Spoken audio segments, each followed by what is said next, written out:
The Tuskegee syphilis study is a significant chapter in the history of medical ethics, shedding light on the complex relationship between race, medicine, and trust.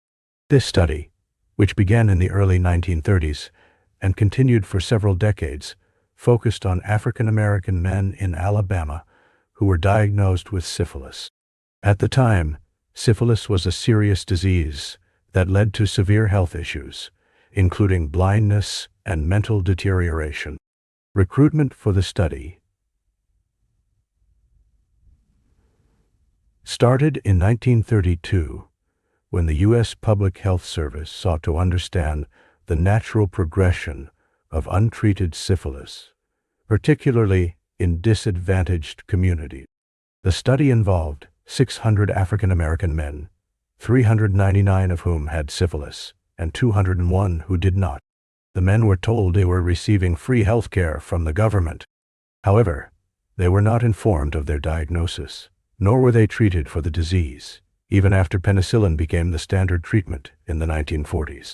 The men involved in the study were misled and manipulated, which brings us to the critical aspects of trust and ethical responsibility in medical research. The participants were promised free medical exams, meals, and burial insurance, creating a false sense of security and cooperation. This was particularly troubling during a time when many African Americans faced systemic racism and limited access to health care. Over the years, researchers cataloged the health effects of untreated syphilis, observing symptoms and conditions that arose as the disease progressed. They pursued this study without any regard for the well-being of the participants. The ethical violations are staggering. When penicillin became widely available, it was not offered to the men involved. Instead, the objective of the study remained to observe the disease's trajectory in the absence of treatment, which led to devastating consequences for many participants and their families. The study's revelation in the early 1970s sparked outrage, igniting discussions about consent, race, and the moral obligations of medical professionals. In 1972, the Associated Press broke the news to the public, leading to significant changes in how research ethics are approached. The public outcry and subsequent investigations gave rise to the Belmont Report, which emphasized the principles of respect, beneficence, and justice in research involving human subjects, and established the requirement for informed consent. The Tuskegee syphilis study serves as a stark reminder of the importance of ethical standards in research, particularly concerning marginalized populations. The legacy of the study still resonates today, as it has influenced public trust in healthcare systems and has underscored the vital need for transparency and honesty in medical research practices. This historical episode challenges us to think critically about the complexities of morality in medicine. How do we ensure research benefits all communities equitably? How do we establish trust between practitioners and patients, especially in communities that have been historically subjected to discrimination? The damage done by the Tuskegee study extends beyond the lives directly impacted. It has had long-term consequences for health disparities, laying the groundwork for mistrust in medical institutions among African Americans and other minorities. This mistrust can often lead to hesitancy in seeking medical attention or participating in essential health programs, further affecting health outcomes. In response to the ethical lessons learned from the Tuskegee syphilis study, various measures have been put in place, such as institutional review boards that oversee research proposals and the requirement for clear, informed consent from all participants. These changes aim to safeguard individuals' rights, ensuring they are fully informed about any research protocols and their potential risks and benefits. Moreover, discussions about race and ethics within the medical community persist, emphasizing the importance of cultural competence and sensitivity. Modern researchers are encouraged to consider the historical context of their subjects, promoting a collaborative approach to health where community voices are valued and heard. The Tuskegee syphilis study illustrates a dark period that none should forget, as it reminds us of the critical importance of ethical behavior in science and the humanities. It is a call to action to uphold dignity, fairness, and respect for all individuals participating in research. The lessons learned from this study continue to shape medical ethics and foster an environment where trust can be rebuilt, ensuring such a mistake is never repeated. By learning from past transgressions, we can move towards a future where medical research prioritizes the rights and welfare of all, creating a more equitable health landscape. The conversation surrounding the Tuskegee syphilis study serves as an essential part of our ongoing journey to ensure that history does not repeat itself, focusing instead on compassion, justice, and integrity in healthcare.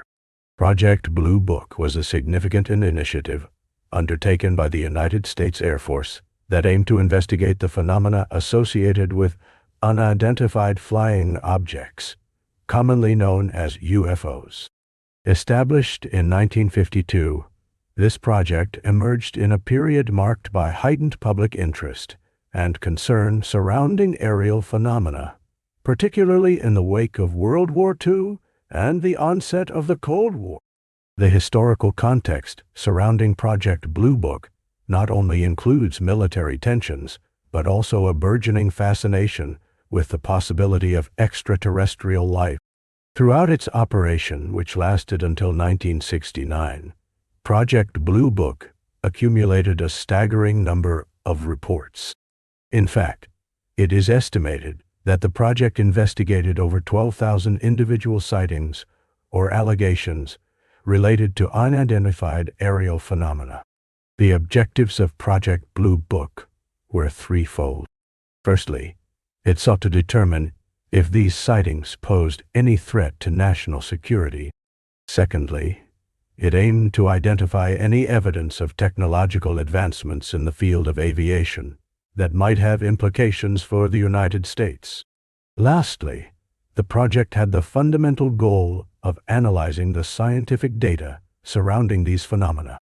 In conducting these investigations, the Air Force employed a range of methodologies. Reports were meticulously categorized into various classifications, depending on the level of seriousness attributed to each sighting.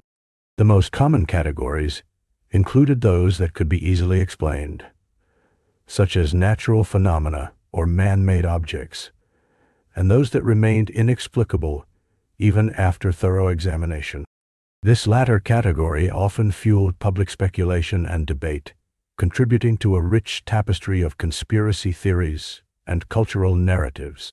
One of the most iconic instances, investigated by Project Blue Book, occurred in 1952 over the skies of Washington, D.C. Numerous sightings were reported by both military personnel and civilians, leading to heightened scrutiny of the phenomena. The government scrambled to explain these occurrences, resulting in a flurry of media coverage that captivated the public's imagination. This incident highlighted not just the mystery of UFOs, but also the complexities of militaristic responses to unidentified aerial threats. Throughout its years of operation, Project Blue Book produced a wealth of documentation and research papers. One of the most significant outputs was the categorization and analysis of UFO sightings based on their reliability and the credibility of the witnesses involved. This approach sought to bring a level of scientific rigor to discussions that were often fraught with sensationalism. The project engaged not only military personnel, but also civilian scientists, ensuring that varied perspectives contributed to its assessments.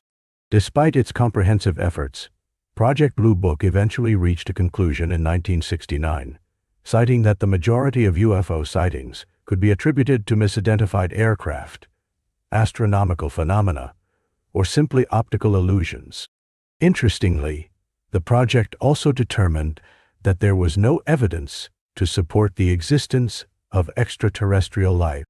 However, this conclusion did not entirely quell public intrigue or skepticism surrounding UFOs.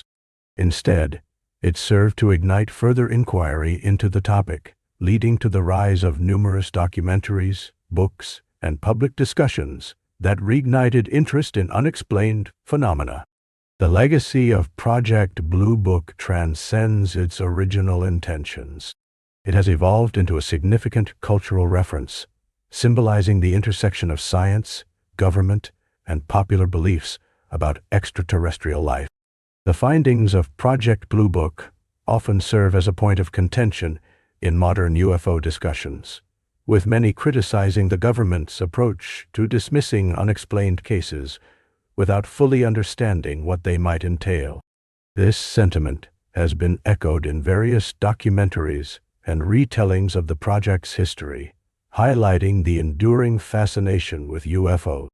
Interestingly, even after Project Blue Book officially concluded, UFO sightings continued to be reported across the United States and the globe. The establishment of subsequent organizations and initiatives to investigate these phenomena indicates that curiosity about unexplained aerial events remained vibrant. Governments around the world, including recent efforts by the U.S. government, have undertaken steps to reassess and reinvestigate unexplained phenomena, indicating a cyclical nature of interest in UFOs. The existence of numerous organizations advocating for the recognition of unidentified aerial phenomena has cultivated a broader dialogue that spans scientific, conspiratorial, and philosophical discussions. Project Blue Book serves as a historical foundation upon which many of these conversations are built, and its touchpoints in culture remain relevant even today. Project Blue Book, with its systematic investigations and the wealth of information collected, has created a fascinating narrative that continues to intrigue both scholars and casual observers alike. Through its attempts at elucidating the nature of UFO phenomena, it invites us to ponder deeper questions about what lies beyond our earthly existence. Whether viewed through the lens of science, skepticism, or the limitless possibilities of the universe, Project Blue Book remains an emblem of humanity's quest for understanding the unknown. The legacy of this project extends not only into the realms of military history and scientific inquiry, but also into the very fabric of popular culture, ensuring that discussions surrounding UFOs will persist for generations to come. The Antikythera mechanism is an extraordinary artifact that has captured the imagination of historians, scientists, and enthusiasts alike since its discovery over a century ago. Unearthed from a shipwreck off the coast of the Greek island of Antikythera in 1901, this ancient device dates back to the 2nd century BCE and is believed to be one of the earliest examples of an analog computer.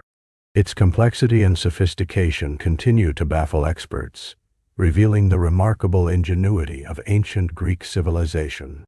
At first glance, the Antikythera mechanism resembles a corroded lump of metal, but careful examination reveals a system of gears and inscriptions that hint at its true purpose. With over 30 interlocking gears, this intricate device was thought to be a sophisticated astronomical calculator, capable of predicting celestial events such as eclipses and the positions of the sun and moon. Imagine the minds of ancient astronomers, meticulously observing the cosmos, trying to understand the rhythms and patterns of the heavens. The Antikythera mechanism served as a tool to interpret their observations with astonishing accuracy. One of the most impressive aspects of the mechanism is its ability to predict the timing of lunar and solar eclipses. The ancient Greeks placed great significance on these celestial occurrences, often interpreting them as omens or signals from the gods. The mechanism utilized a 19-year cycle known as the Metonic cycle, which is pivotal in the alignment of the solar and lunar calendars. This cycle allowed users to track the relationship between the lunar months and the solar year, a function that was not only scientifically advanced for its time, but also crucial for scheduling events like the Olympic Games and agricultural planting. The craftsmanship that went into creating the Antikythera mechanism is nothing short of remarkable. The gears were made from bronze, and, despite being over 2,000 years old, most of them remain intact. This level of mechanical complexity and precision was not seen again for over 1,000 years, making the Antikythera mechanism a true marvel of engineering. Some historians have argued that this device mirrors principles seen in later medieval astronomical clocks, highlighting its long-lasting influence on technological development. The inscriptions on the device, written in ancient Greek, offer valuable insights into its purpose and use. They provide indications of the positions of the sun and moon, as well as detailed instructions for the operation of the gears. Scholars have deciphered some of these inscriptions, revealing the careful craftsmanship and deep understanding of astronomy possessed by its creators. For the ancient Greeks, the stars were not merely distant points of light. They were part of a larger cosmic order, an order that the Antikythera mechanism helped them to understand and navigate. In understanding the historical context of the Antikythera mechanism, one realizes that its existence challenges our preconceptions about ancient technology. Many people often associate the ancient world with rudimentary tools and simplistic methods. However, the sophisticated design of this device suggests a culture that was not only advanced in mathematical and astronomical knowledge, but also adept at creating intricate mechanical systems. It serves as a bridge between the ancient and modern worlds, illustrating how knowledge and ingenuity can transcend time. The story of the Antikythera mechanism does not end with its discovery. Ongoing research continues to shed light on its purpose and significance. In recent years, advanced imaging techniques such as X-ray computed tomography and 3D reconstruction have enabled scientists to further explore the hidden details and complexities of the device. These modern technologies are allowing researchers to peer into the intricacies of the mechanism and uncover aspects that were previously invisible to the naked eye. As we explore the possibilities offered by the Antikythera mechanism, we find ourselves drawn deeper into the questions of how this knowledge was passed down through generations and how it influenced later civilizations. Was it part of a broader tradition of scientific inquiry in the ancient world? What other discoveries went unrecorded, lost to the sands of time? The mystery surrounding this artifact fuels our curiosity and opens the door to a wealth of knowledge waiting to be uncovered.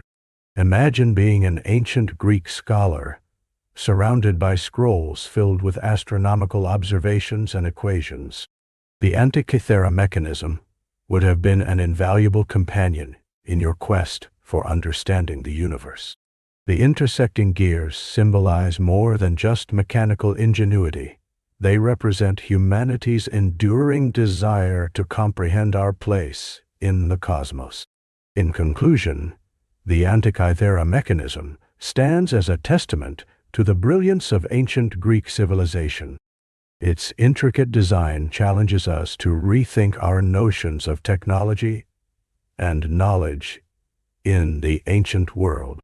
As ongoing research continues to illuminate its secrets, the Antikythera mechanism remains a source of inspiration, inviting us to explore the boundless human spirit of inquiry and discovery, a spirit that continues to thrive in our quest to understand the universe.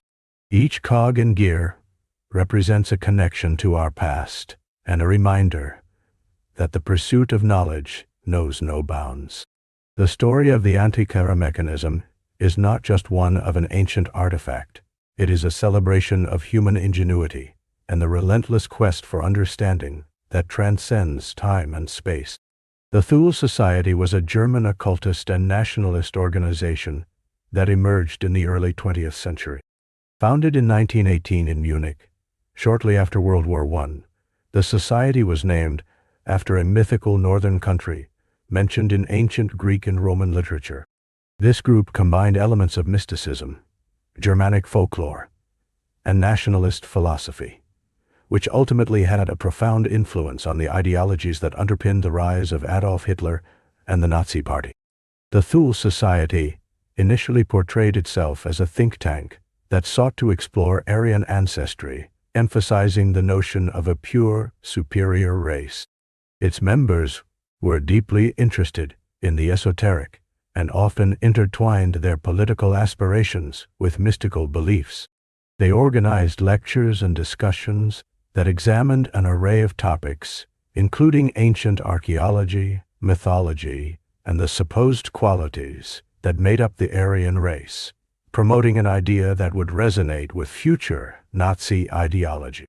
As the political landscape in post-war Germany became increasingly tumultuous, the Thule Society began to attract various members, including influential figures who would later become vital players in the Nazi Party.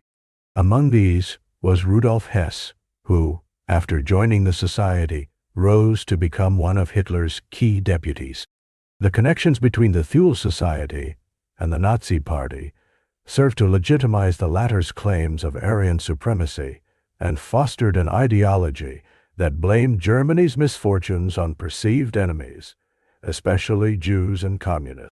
The society played a significant role in the early development of the German Workers' Party, which later transformed into the National Socialist German Workers' Party, or the Nazi Party. By providing a framework that linked mythology to modern nationalist sentiments, the Thule Society helped to give the new party a foundation of ideology that was infused with a sense of historical destiny. Their beliefs were steeped in a romanticized notion of the German past, which painted an image of an ancient, glorious Aryan race that had been tainted by more recent foreign influences. One of the key aspects of the Thule Society's ideology was the emphasis on geopolitics. They believed in the idea of Lebensraum, or living space, which advocated for the expansion of German territory eastward. This notion justified aggressive territorial expansion and was a rallying cry for many who sought to reclaim what they viewed as their historical birthright. The Society's members were heavily invested in the belief that reclaiming Germany's power was not just a political movement, but also a restoration of a mythical past, one that promised a return to greatness. As the Society began to fade in prominence, especially after Hitler rose to power, many of its ideals were absorbed into mainstream Nazi propaganda. The themes of Aryan purity and cultural supremacy continued to resonate widely within Nazi discourse, far beyond the cozy confines of the Thule Society. By then, the Society had already established a distinct narrative that provided a compelling justification for drastic and destructive policies. The relationship between the Thule Society and the Nazi Party helped create an atmosphere that justified extreme nationalism and anti-Semitism, which became central pillars of Nazi doctrine. Hitler himself sometimes drew upon these ideas, portraying Jews and other minorities as threats to the Aryan race. This narrative laid the groundwork for horrific atrocities that unfolded during the regime's time in power. Furthermore, the societal impact of the Thule Society was reflected in the way members adopted an alternative vision of history, one that was steeped in mythological tropes and racial pride. By connecting sacred stories and ancient symbols to contemporary politics, they offered a sense of purpose and identity to many who felt lost in the chaos of the post-war landscape. As the years unfolded, the Thule Society's mystical elements became less relevant to mainstream politics. However, their early influence on the Nazi Party cannot be overstated. The ideas circulated within the society illuminated a pathway to power, one that transformed not just Germany, but the world at large. By intertwining cultural mythology with political aspirations, the Thule Society left a lasting impact that reverberated throughout history. In later analyses, it is clear that the Thule Society's mix of ideology, mysticism, and nationalism played a crucial role in shaping a moment in history that would profoundly alter the course of the 20th century. The intersection of these ideologies paved the way for alarming transformations in societal values, leading to devastating global consequences. Understanding the Thule Society allows us to comprehend not only the origins of Nazi beliefs, but also how dangerous ideas can take root and flourish in times of crisis. It serves as a reminder of the complexities surrounding ideology and the profound effects that resonate through time, prompted by the ambitions of a few who sought to impose their vision on a collective society. The Holodomor refers to a catastrophic famine that occurred in Soviet Ukraine between 1932 and 1933, during which millions of people perished. This event has been widely regarded as a genocide against the Ukrainian people, primarily due to the Soviet government's policies and actions that exacerbated the famine. However, the interpretation of these events remains deeply contentious, particularly the widespread denial of the Holodomor as a deliberate act of genocide. Understanding the Holodomor begins with acknowledging the historical context. The early 1930s were a tumultuous period for the Soviet Union, marked by rapid industrialization and collectivization efforts led by Joseph Stalin. These policies aimed to restructure agriculture and eliminate what the government deemed bourgeois capitalist elements. Unfortunately, this aggressive approach led to severe disruptions in food production. Farmers were forced to surrender their crops to state quotas, leaving them with little to sustain themselves and their families. As grain was extracted from Ukraine to fuel Soviet industrial ambitions, entire communities suffered from extreme hunger. The government's response was often brutal. Instead of providing aid, authorities implemented harsh measures against those suspected of hoarding grain or not meeting quotas. Communities were besieged, and the flow of food into Ukraine was deliberately cut off. The situation spiraled out of control, resulting in millions facing starvation. While estimates vary, some historians suggest that around 3 to 7 million Ukrainians died as a result of the famine. Given the scale of human suffering, one would assume that such an event would be universally recognized and condemned. However, for many decades, the narrative surrounding the Holodomor has been clouded by denial and suppression, particularly within Russia and among some historians. Various factors contribute to this denial. For some, acknowledging the Holodomor as genocide conflicts with narratives that portray the Soviet Union in a more favorable light. Others contend that this designation is politically motivated, aimed at fostering anti-Russian sentiment among Ukrainians and their diaspora. In addition, the denial of the Holodomor as a genocide is rooted in differing definitions and interpretations of the term itself. According to the United Nations, genocide is characterized by acts committed with intent to destroy, in whole or in part, a national, ethnic, racial, or religious group. Supporters of the Holodomor as genocide underline that the policies of the Soviet government disproportionately targeted Ukrainians, thus meeting this definition. Detractors argue that the famine was a tragic result of mismanagement and policies, rather than a deliberate attempt to eradicate the Ukrainian people. Over the years, scholars and advocates have worked tirelessly to bring awareness to the Holodomor and counter the narrative of denial. The late 20th century saw a resurgence in interest, particularly following the collapse of the Soviet Union. Ukrainian communities around the world began to raise awareness and honor the victims through memorials, education, and cultural events. Legislative measures have also been taken, with numerous countries recognizing the Holodomor as genocide, although debates continue. Central to the discussion is the role of historical memory and the importance of acknowledging past atrocities. The denial not only affects how the Holodomor is understood, but also influences other historical narratives. When authorities or groups deny significant events, it can perpetuate cycles of trauma and inhibit reconciliation efforts. Recognition of past wrongs is often a crucial step towards healing and fostering a sense of collective identity. The impact of denial goes beyond academic discussion. It shapes contemporary Ukrainian society and politics. The Holodomor is deeply ingrained in Ukraine's national consciousness, serving as a reminder of resilience against oppression. Various artistic expressions, including literature, film, and visual art, reflect this trauma while demanding recognition of the past. By engaging with these narratives, individuals can understand the broader implications of denial and the significance of memory in shaping a nation's identity.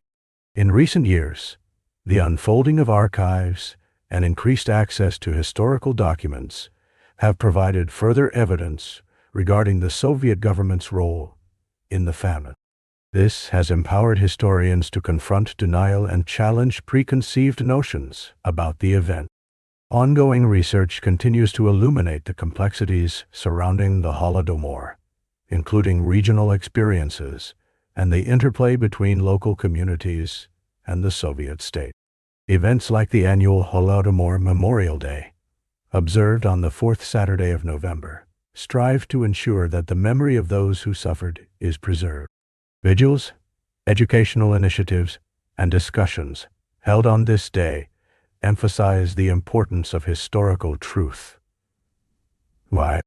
These efforts aim to counteract denial and promote understanding of the implications of the Holodomor, both in Ukraine and globally. The significance of the Holodomor transcends historical inquiry. It echoes in modern discussions about human rights and the responsibilities of governments towards their citizens.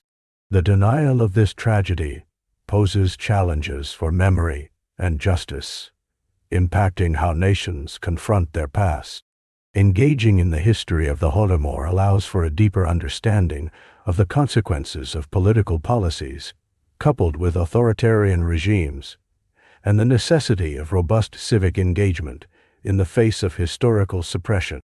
As we reflect on the Holodomor, it becomes evident that the legacy of denial shapes not only the narrative surrounding this harrowing event, but also influences contemporary relationships between nations. Acknowledgement serves as a foundation for building a shared understanding of history that honors victims and promotes healing and collaboration in the future. Through education, storytelling, and remembrance, it is possible to create a world that learns from its past, fostering an environment where such tragedies are recognized and prevented from recurring. The Bengal famine of 1943 is one of the most tragic events in Indian history, marked by the suffering of millions and characterized by severe food scarcity. The role of British policies during this period has been scrutinized and debated for decades, particularly the decisions made by Prime Minister Winston Churchill and his administration. Understanding the context of these policies provides insight into how certain political decisions can lead to dire humanitarian crises. By 1943, India was still under British colonial rule, and World War II was in full swing. The British government was preoccupied with the war effort, reallocating resources, and prioritizing military needs over civilian provisions. India's agricultural production was significant, but it was heavily influenced by both weather patterns and the demands of the British Empire. In this scenario, the government's decision-making regarding food supply had profound consequences. In the early years of the war, India had suffered from several natural disasters. Floods and droughts had already placed immense pressure on food supplies. The situation became critical when the war diverted significant amounts of food grains away from India to support military efforts in other theaters of war. As rice prices soared and food availability diminished, the people of Bengal faced starvation on an unprecedented scale. Churchill's government, however, seemed indifferent to the growing crisis. The British leadership was primarily concerned with the war and often viewed the colonies as resources to be utilized for their own strategic benefit. Instead of prioritizing food aid for Bengal, Churchill and his cabinet took a dismissive stance toward pleas for assistance from local leaders and organizations. There are accounts suggesting that Churchill referred to the famine in a callous manner, dismissing the severity of the crisis and suggesting that it was a natural consequence of the area's overpopulation. The policies that followed included exportation of rice and grain from India to support the war effort while denying essential supplies to the starving population. Pilfering food from Bengal was justified by the British as necessary to sustain the military and maintain order. The priority was placed on moving food to military units stationed throughout various parts of the world, rather than on addressing the dire humanitarian needs of the civilians in Bengal. Another significant decision was the denial policy. This approach consisted of destroying crops and food supplies in certain areas to prevent them from potentially falling into the hands of the advancing Japanese army. This strategy was rooted in military logic, but it dramatically worsened the plight of countless individuals who relied on these very resources for survival. The famine intensified as food reserves were systematically depleted and not replenished. Furthermore, British authorities implemented rationing systems that were already inadequate before the famine. Corruption and inefficiencies in distribution worsened the situation, as many people found themselves unable to access the little food that was available. The British administration's inability to effectively manage the food situation, alongside critical miscalculations about the scale of the crisis, contributed to the widespread despair that enveloped Bengal. In the midst of this humanitarian disaster, Indian leaders and organizations made desperate appeals for foreign aid and intervention, yet they were largely ignored by the British government. The response to the famine from the authorities remained insufficient and poorly coordinated. Anecdotal evidence from the time depicts scenes of human suffering, with families torn apart and communities devastated as food shortages persisted. The predicament facing the people of Bengal reached its peak between 1942 and 1943, with estimates suggesting that as many as 3 million people perished due to hunger and disease associated with malnutrition. The enormity of this loss prompted various factions within India to assess their relationship with British colonial rule. The famine evoked widespread anger and resentment towards the British administration, leading to a broader questioning of colonial authority and governance. After the war, the Bengal famine continued to be a salient point of discussion and reflection for historians, politicians, and social activists. It shed light on not just the immediate consequences of colonial governance, but also sparked important discussions on food security, agricultural policies, and the responsibilities of leadership in times of crisis. Critics of Churchill's policies have argued that they represented a failure of moral leadership. The apparent disregard for human suffering revealed deep-seated issues that affected the colonial relationship between Britain and India. In recent years, the famine has become a symbol of the darker aspects of colonialism in India, serving as a stark reminder of how political choices can catastrophically impact lives. The legacy of the Bengal famine is a call to remember the human costs of political decisions and the importance of prioritizing humanity in governance. It underscores the need for sensitivity, compassion, and accountability among those in power to prevent similar tragedies from occurring. Ultimately, reflecting on Churchill's Bengal famine policy illuminates the complex interplay between war, governance, and humanitarian needs. As we navigate modern challenges around food security and international policy, the lessons from this devastating period in history remain crucial to understanding how to respond effectively to crises that affect countless lives. In the early 1930s, America was gripped by the Great Depression, a period marked by economic turmoil and widespread suffering. As the nation struggled, Franklin D. Roosevelt was elected president in 1932, promising a new deal for the American people. His policies aimed to provide relief to the unemployed, recovery for the economy, and reform of the financial system. However, his unyielding commitment to these reforms drew the ire of certain influential individuals and groups. Amid this backdrop, a story emerged that would stir the nation and cast a shadow over the very foundation of democracy. This tale is often referred to as the business plot of 1933. The narrative weaves together a multitude of powerful figures, complex motivations, and significant historical implications. In the autumn of 1933, a man named Major General Smedley Butler, a retired Marine Corps officer, came forward with astounding allegation. Butler claimed that he had been approached by a group of wealthy businessmen and industrialists who sought his assistance in a shocking scheme to undermine Roosevelt's government. According to Butler, this group intended to rally a paramilitary force under the guise of a veterans organization to execute a coup d'etat against the sitting president.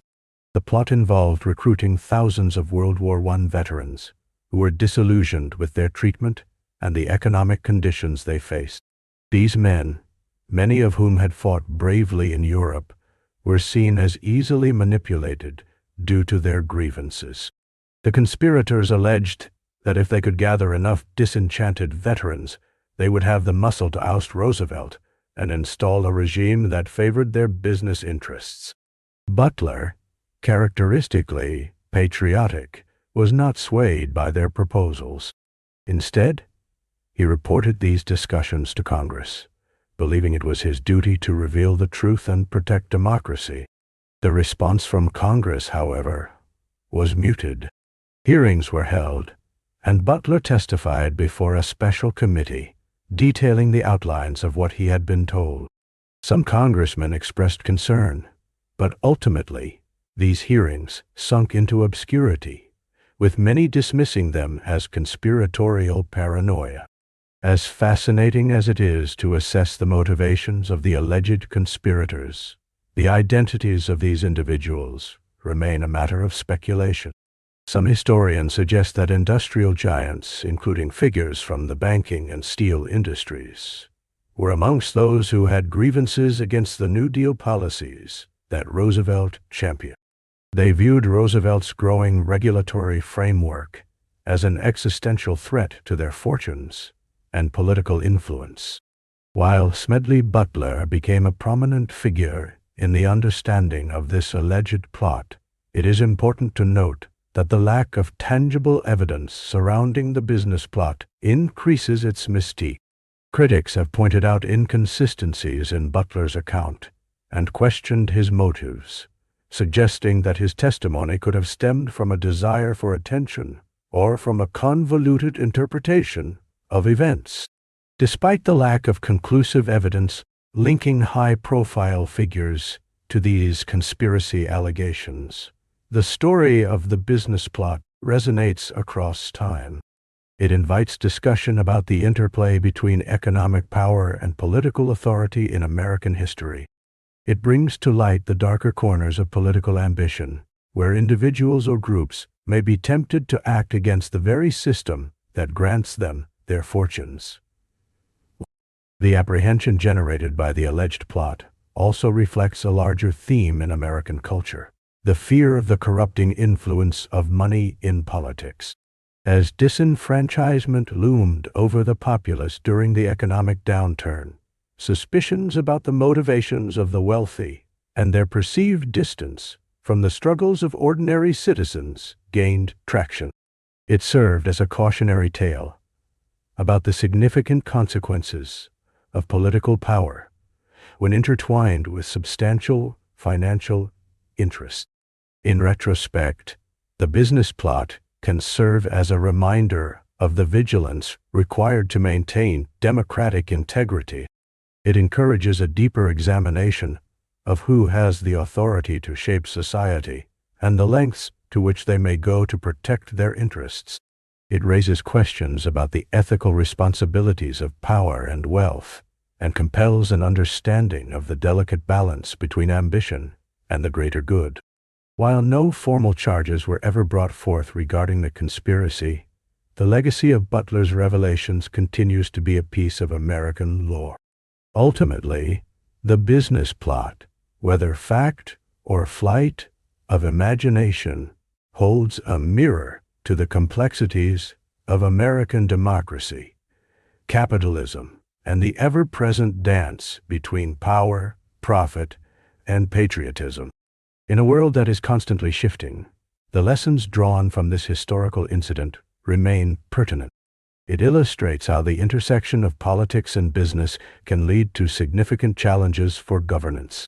Through careful examination of history, one can glean insights that are applicable to contemporary society. The tale of the business plot serves as a fascinating chapter in America's ongoing narrative and invites a reflection on the balance between authority and public trust that continues to resonate today.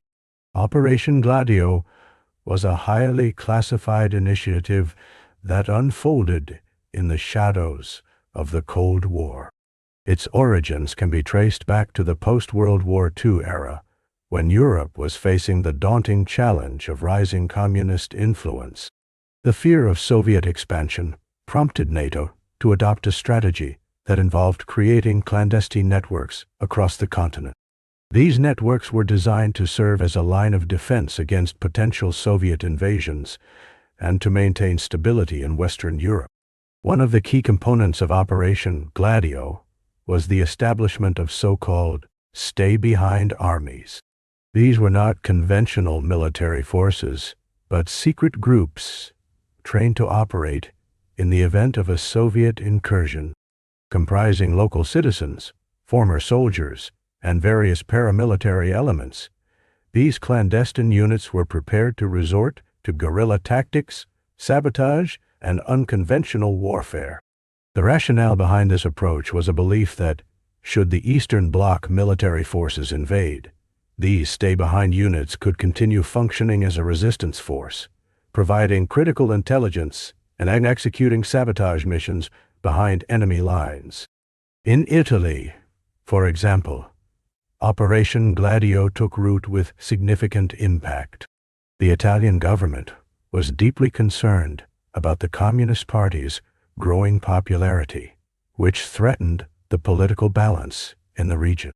As part of this effort, various Italian military and intelligence agencies collaborated with NATO to form their own stay-behind networks. These people received military training and equipment to prepare for their role in enhancing Italy's defense during the Cold War. The clandestine nature of these operations inevitably led to various controversies. Some ties emerged between these stay-behind armies and far-right extremist groups, leading to grave incidents.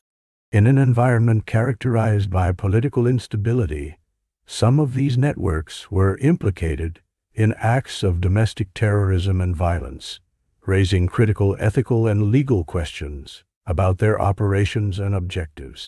The bombing at Bologna in 1980, which killed 85 people, is one of the most infamous events linked to these clandestine activities. although a direct connection has remained a point of contention. Beyond Italy, Operation Gladio extended to several other European nations, including Belgium, Germany, and Greece. In each case, the stay-behind armies were tailored to fit the specific political landscape and security concerns of the respective countries. In Greece, for instance, the operation was utilized heavily during the dictatorship of the colonels, which lasted from the mid-1960s to the mid-1970s. The fear of communist uprisings and the role of the military junta coincided with the broader aims of keeping Greece aligned with Western interests against potential Eastern encroachment. Even after the fall of the Berlin Wall and the end of the Cold War, the legacy of Operation Gladio lingered long into the subsequent decades. Various investigations were launched to uncover the network's full scope and to address the lingering implications of their existence. In the early 1990s, a series of revelations came to light regarding the clandestine groups, prompting public outcry and debates about the propriety and impact of maintaining such secretive operations under the guise of national security. In Italy, particularly, the exposure of Operation Gladio led to serious political repercussions. Several leaders were forced to confront the uncomfortable truths about their government's past, and discussions about holding individuals accountable for the actions taken under the operation ensued. Public sentiment was charged, with citizens demanding transparency and justice as part of the reconciliatory process. As the story of Operation Gladio continues to unfold, it serves as a reminder of the complexities and hidden machinations of geopolitical strategy during one of the most volatile eras in modern history.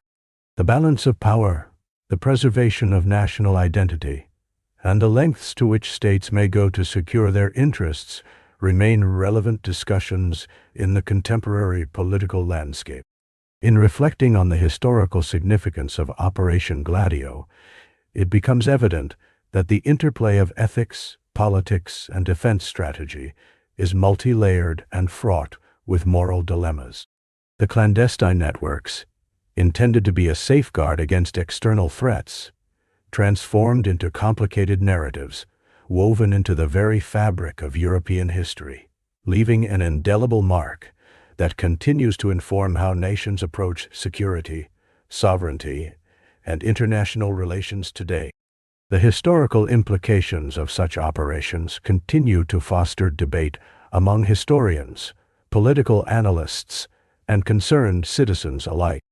The evolution of warfare, the engagement of intelligence communities, and the nature of state control and accountability remain critical components of this continuing dialogue as societies evaluate the lessons learned from that tumultuous period in history. In 1953, a significant geopolitical event unfolded that would shape the future of Iran and its relationship with Western powers.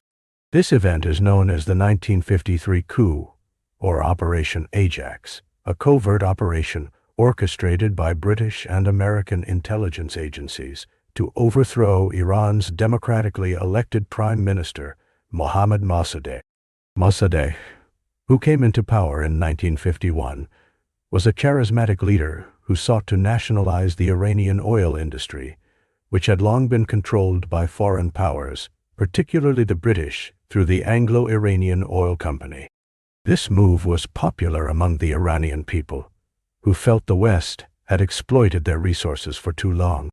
However, it drew the ire of the British government, who feared the loss of their economic interests and influence in the region.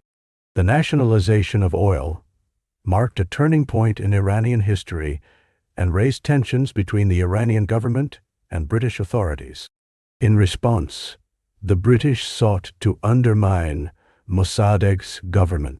They organized a campaign of economic sanctions that aimed to destabilize Iran's economy, thereby creating public discontent against the prime minister. As the situation worsened, The U.S. became involved, viewing the rise of Mossadegh and the potential spread of communism as a threat during the Cold War era. In early 1953, the CIA, under the directive of President Dwight D. Eisenhower, devised a plan to remove Mossadegh from power. The operation was dubbed Ajax, named after a hero from Greek mythology. The CIA worked closely with British intelligence to engineer a coup that would replace Mossadegh with a leader more favorable to Western interests. This was a critical juncture, as both nations aimed to reclaim control over Iran's oil resources and curtail any Soviet influence in the region. The plan involved a mix of propaganda, political manipulation, and grassroots mobilization. The CIA aimed to create dissent among the populace, portraying Mossadegh as a danger to Iranian democracy and stability.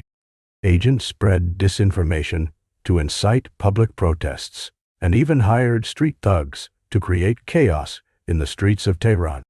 The plot also included bribing Iranian officials and military leaders to ensure their loyalty when the coup was executed. On August 19, 1953, the culmination of the operation took place. Early in the morning, the streets of Tehran were abuzz with unrest incited by the coup. Loyalists and anti-Mossadegh factions clashed, and the Iranian military, who were previously indecisive, ultimately chose to support the coup. By the end of the day, Mossadegh had been arrested, and the monarchy of Mohammad Reza Shah Pahlavi was reinstated, strengthened by American and British support. The aftermath of the coup left a profound impact on Iran. The Shah's regime, with the backing of the US and UK, ruled with an iron fist, leading to political repression and widespread dissatisfaction among various segments of society. While the initial objective of securing stability and protecting Western interests seemed accomplished, the long-term consequences of these actions sowed deep discontent within the Iranian populace.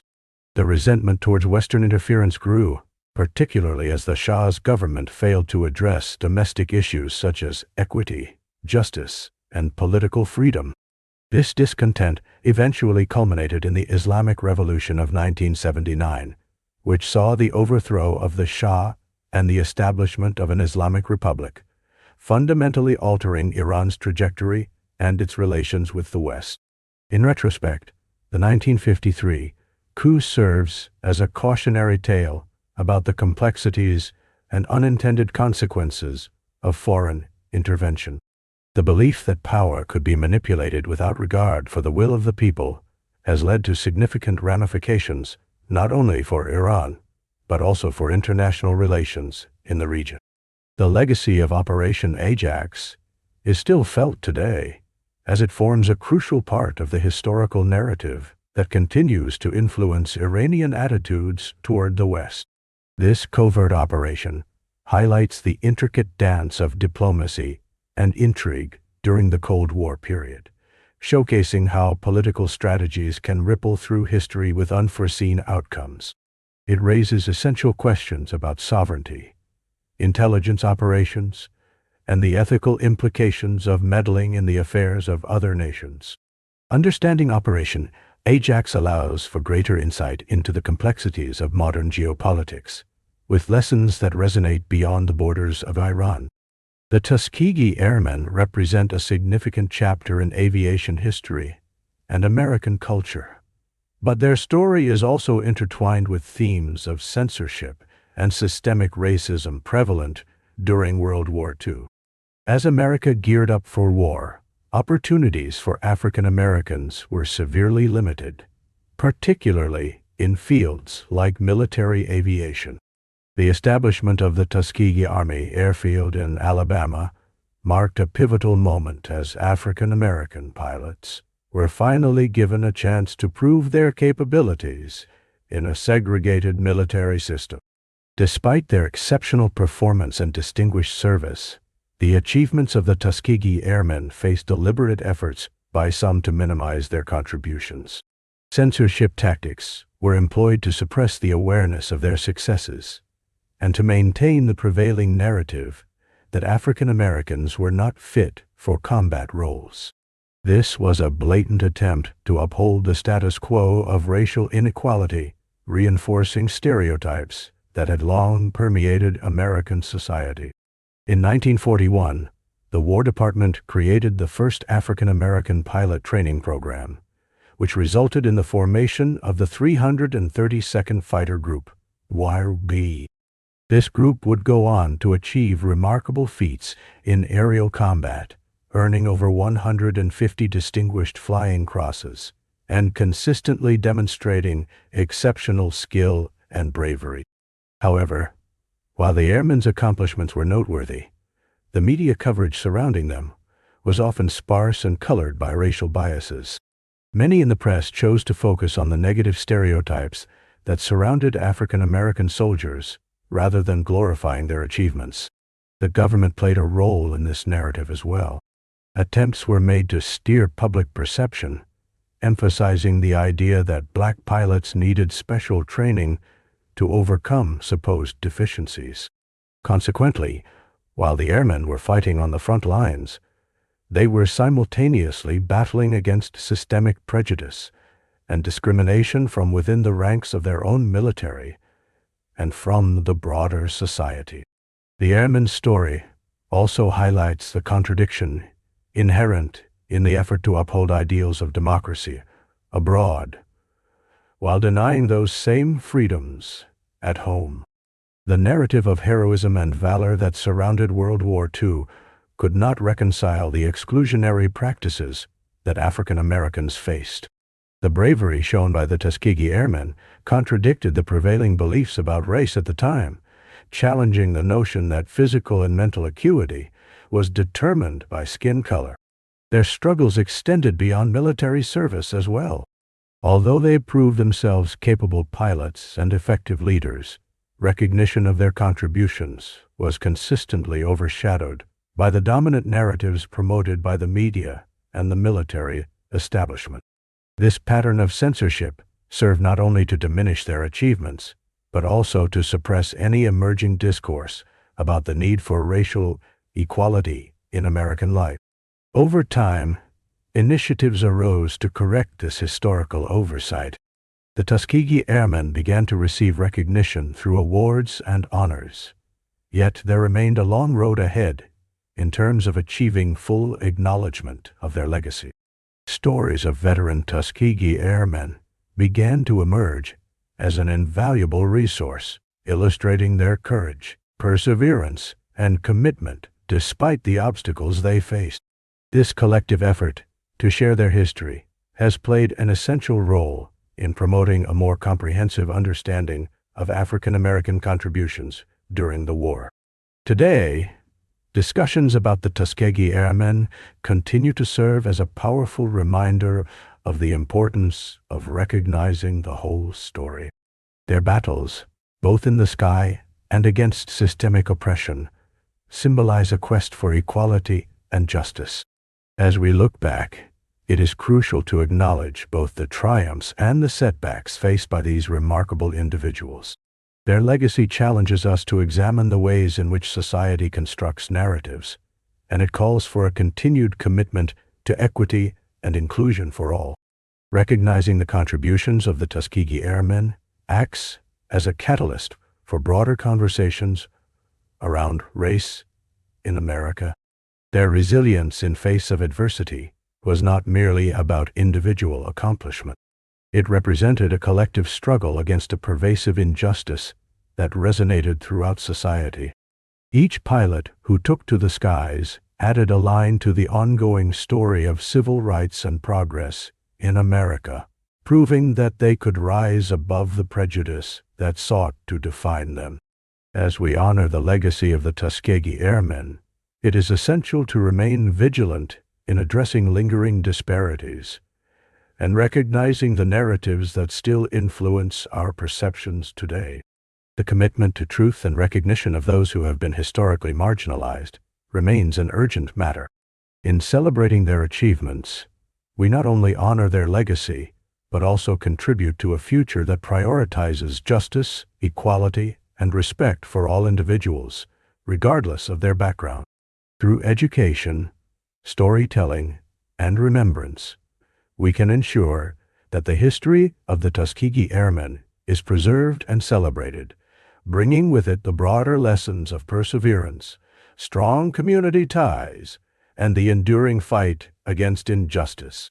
Their story is not just a tale of aviation, but also a powerful reminder of the importance of fighting for recognition and equity in all spheres of life. It is this legacy that we carry forward, ensuring that their courage will continue to inspire future generations. The Great EMU War of Australia is one of the most unusual events in the country's history. This bizarre episode took place in 1932, when soldiers found themselves in an unexpected battle against a feathered foe, EMUS. It is important to understand not just what happened, but also the context behind this strange military operation.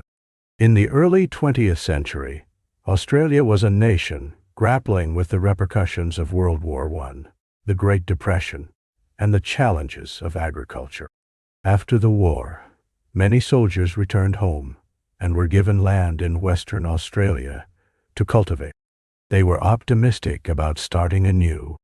However, these new settlers faced numerous difficulties, with arid land and unpredictable weather being significant obstacles. As they tried to make their farms productive, a new challenge emerged: emus. Emus, large flightless birds native to Australia, had their own concerns. After World War I, their populations surged as natural habitats were restored. And suddenly, emus presented themselves as a problem for newly established farms, especially in Western Australia. These birds, standing up to 6 feet tall and capable of reaching speeds up to 30 miles per hour, began to invade crops in alarming numbers. They targeted wheat fields, which were struggling to grow amidst difficult conditions. For farmers who had recently fought for the land, this intrusion felt like a battle that must be addressed. In the face of the EMU invasion, farmers reached out to the government for support. They sought help in dealing with this unprecedented agricultural crisis. The Australian government, determined to assist, deployed soldiers and armed them with machine guns to take on the EMUs. Their plan was simple: eliminate the EMU population to protect the crops and ensure farmers could thrive. The soldiers, led by Major G.P.W. Meredith, first engaged the EMUs in November 1932. They set out with the belief that a coordinated operation would swiftly turn the tide in favor of the humans. The tall birds were spotted throughout the vast fields, and the soldiers prepared for what they thought would be a straightforward mission. However, reality proved far different than expectations. Emus, clever and agile, seemed to anticipate the soldiers' effort. When soldiers approached to lay ambush, the emus displayed remarkable group tactics, running in various directions, thus making themselves elusive. It became increasingly clear that machine guns did not have the desired effect. Each time the soldiers tried to take aim, the emus scattered, rendering their efforts largely ineffective. Over the course of several weeks, the military encountered one setback after another. The operation was marked by a series of failed attempts as the emus continued their relentless march across the fields. The soldiers experienced frustration not only from their failure to capture or kill sufficient numbers of emus, but also from the growing ridicule they faced from the public. The press began to cover the story with a sense of humor, dubbing this the Great Emu War.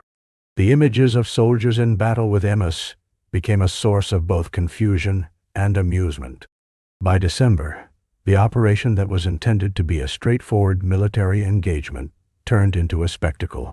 The emus had successfully outsmarted the armed forces, outmaneuvering and outsmarting them at every turn.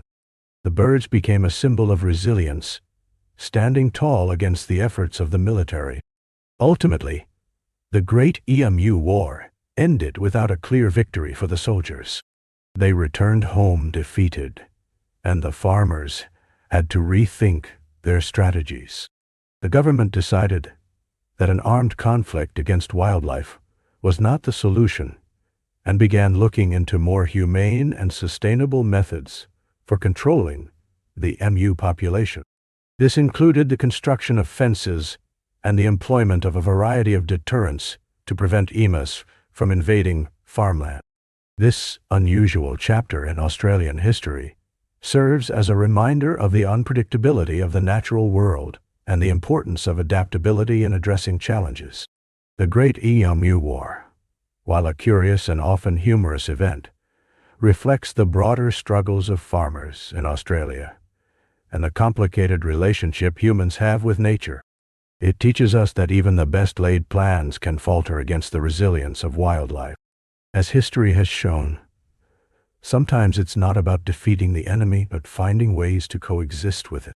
Years later, the legacy of the Great EMU War lives on, often referenced in discussions and anecdotes about the quirks of history.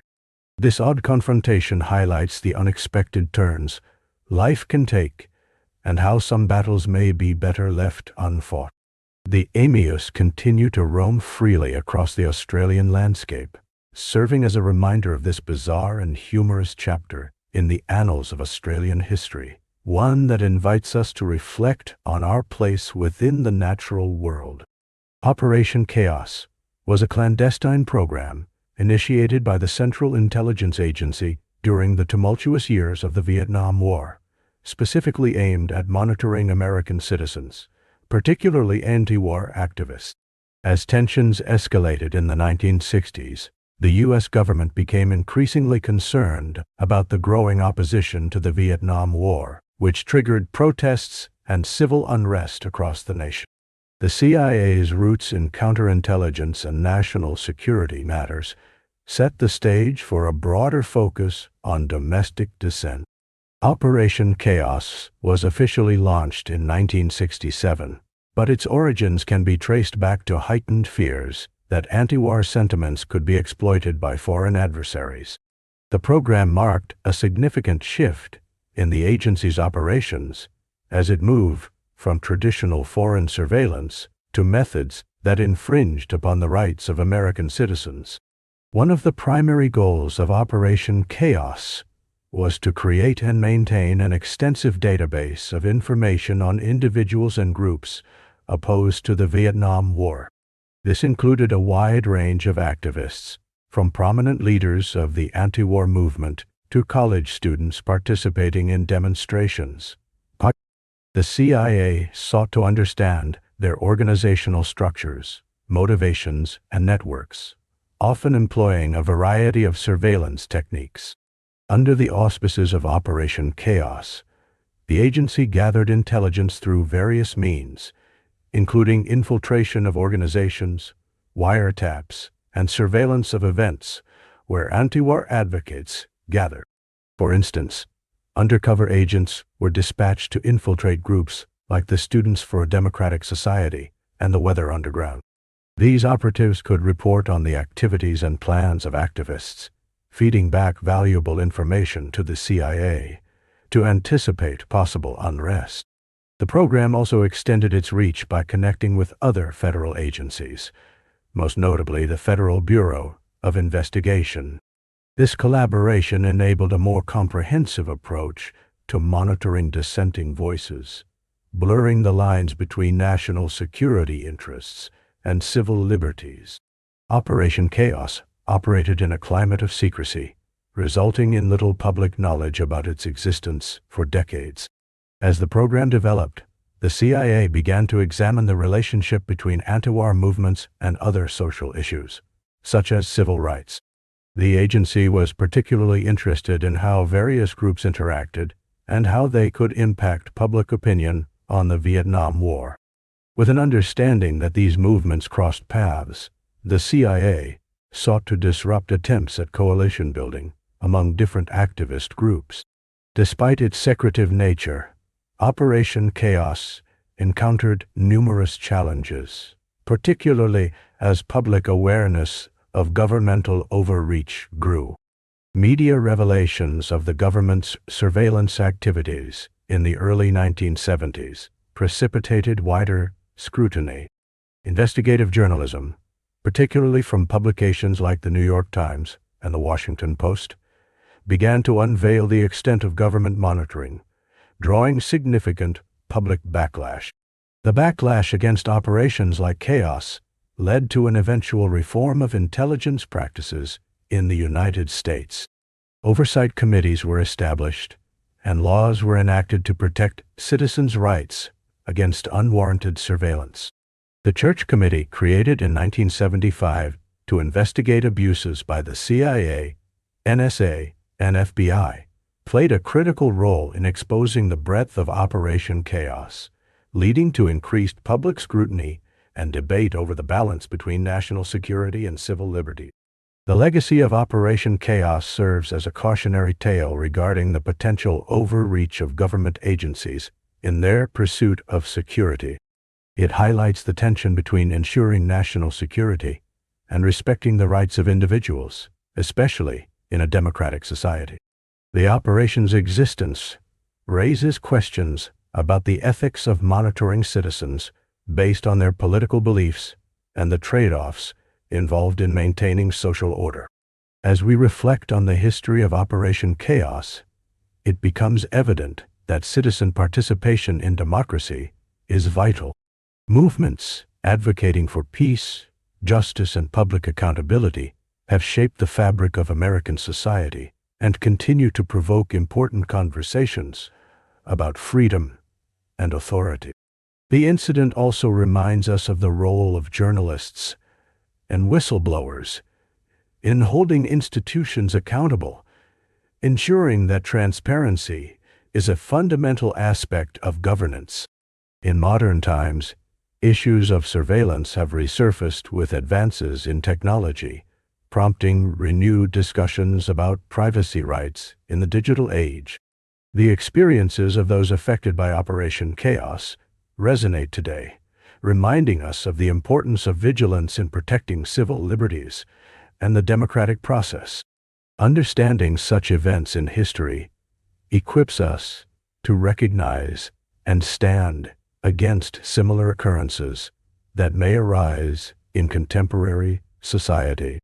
Ultimately, the story of Operation Chaos is not just about a covert surveillance program, but a larger narrative about civic engagement, justice, and the ongoing struggle to balance safety with freedom. As we examine these historical events and their impact on society, we are encouraged to remain aware of the delicate interplay between governance and personal liberties, a timeless issue that continues to influence the fabric of our democracy. Bayer, a leading pharmaceutical company known today for its innovations in medicine and health products, has a complex and controversial history that intertwines with the events of World War II too. Founded in the 19th century, Bayer became prominent for its development of aspirin and other medication. However, during the rise of Nazi Germany, the company's trajectory took a troubling turn, aligning itself with the regime's ideologies and wartime activities. By the 1930s, Bayer was a part of the larger conglomerate IG Farben, which was a powerful chemical and pharmaceutical corporation comprised of several companies, including Bayer, Hoechst, and BASF. IG Farben played a pivotal role in the German economy, fueling the war machine with essential supplies, chemicals, and medicine. The company was deeply integrated into the Nazi state's economic infrastructure, and it actively supported the regime's militaristic endeavors. Bayer's involvement during the war included the infamous production of Zyklon B, a pesticide that was used in gas chambers. Originally developed as a fumigant for buildings and ships, the use of Zyklon B by the Nazis marked a horrifying chapter in history. Bayer and its parent company contributed to the logistical support that enabled the atrocities of the Holocaust. This significant complicity in war crimes led to lasting infamy for the corporation, drawing attention to the dark relationship between industry and totalitarian regimes. Moreover, Farben's factories operated under conditions that utilized forced labor from concentration camps. Thousands of individuals endured horrific conditions while producing essential war materials. The exploitation of labor not only exemplified the inhumane practices of the time, but also highlighted the moral failings of major corporations that prioritized profit over human rights. Reports indicate that over 80,000 forced laborers worked in Farben's facilities, with many suffering from malnutrition, abuse, and an appalling lack of medical care. As the war progressed, Bayer's operations expanded beyond pharmaceuticals into the production of synthetic rubber and fuels, essential for sustaining the German military's strategic needs. This expansion illustrated the extent to which corporations could adapt their operations to support the war effort, regardless of the ethical implications. Through extensive research and development, Bayer and Farben contributed significantly to advanced chemical weaponry and other essential war materials. After the war ended, the legacy of Bayer's actions during this period came under intense scrutiny. The Nuremberg trial sought to hold accountable individuals and companies complicit in war crimes. Farben was dissolved in the aftermath, but Bayer, along with some other affiliates, re-emerged as independent entities.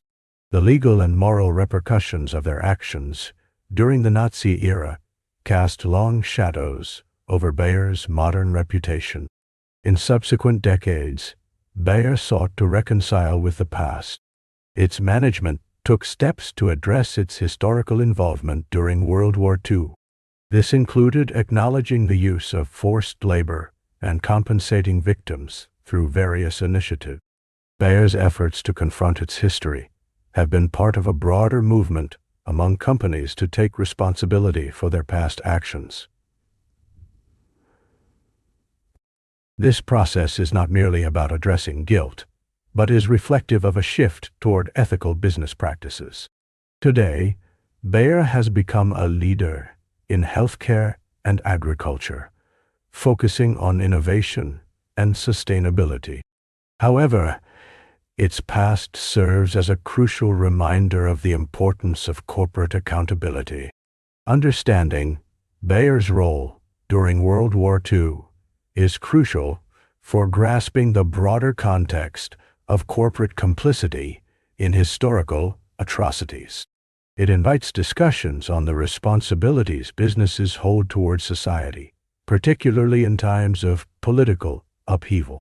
As we reflect on this complex relationship between industry and history, it becomes evident that the lessons learned are essential for fostering ethical practices in the corporate world today. It serves as a cautionary tale regarding the influence of powerful interests and the moral implications of their decision. Acknowledging this history is key to preventing the repetition of similar mistakes in the future and ensuring that companies operate within a framework that prioritizes human rights and dignity. In conclusion, Bayer's historical involvement during World War II presents a nuanced narrative of industrial power, ethical dilemmas, and the enduring responsibility corporations have to society. As we look forward, it is vital to continue examining the past as companies evolve and adapt to a changing world. Understanding these complexities not only enriches our knowledge of history, but also shapes our expectations of corporate behavior in contemporary society. In 1927, one of the most catastrophic natural disasters in American history unfolded along the banks of the Mississippi River. The Mississippi flood affected millions of people and profoundly changed the landscape of the region, but it was more than just a natural event. It became a lens through which the social and racial disparities of the time were starkly revealed. As the winter melted into spring, heavy rainfall began to saturate the already waterlogged land, causing a sense of unease among those who lived along the river. The levees, constructed to contain the mighty Mississippi, began to show signs of distress. For years, engineers and officials had focused their efforts on building and reinforcing these levees, largely in wealthier areas. This negligence and mismanagement had dangerous consequences. When the waters began to rise dramatically, floodwaters soon breached levees in multiple locations. In an effort to control the situation and prevent the worst-case scenarios, officials made crucial, and some would argue morally questionable decisions. In an attempt to alleviate pressure on the levees and protect affluent neighborhoods, they chose to deliberately flood poorer communities, many of which were predominantly black. The decision to dynamite levees in areas like St. Bernard Parish in Louisiana led to the inundation of black neighborhoods, while leaving wealthier, white neighborhoods largely untouched. This act created a striking contrast in the experiences of the communities affected. For those in the affluent areas, their homes were often saved, and they were able to move forward without facing the devastation that many lower-income families encountered. On the other hand, families in the flooded communities faced an overwhelming loss. Homes were destroyed, livelihoods shattered, and many lives were forever altered. As the floodwaters receded, the aftermath revealed the stark socio-economic divides that had influenced the decisions made during the crisis. Many survivors found themselves in makeshift camps and refugee centers, struggling with the realities of displacement. They received little support from the government and often had to rely on their own communities to rebuild from the ruins. The Federal Emergency Relief Administration was established, but it often failed to address the specific needs of those who had suffered the most. This catastrophic event also acted as a catalyst for change. The experiences of the people who were affected fueled a push for civil rights and greater social equity. The blatant discrimination exhibited during the flooding led many to call for justice and unparalleled support for marginalized communities. The Red Cross, during this time, prioritized the recovery efforts of white families over black victims, which further exacerbated the frustrations and anger that had been building in the African American community. Furthermore, the legacy of the flood revealed how disasters often reveal and amplify injustices and inequalities within society. The deliberate decisions taken during the 1927 Mississippi flood exemplified how economic and racial hierarchies played a significant role in disaster response and management. The anger that began to simmer during this event laid the groundwork for the civil rights movement that would emerge in the following decades. In addition to spurring social movements, the flood prompted significant changes in infrastructure and policies surrounding flood management and disaster relief.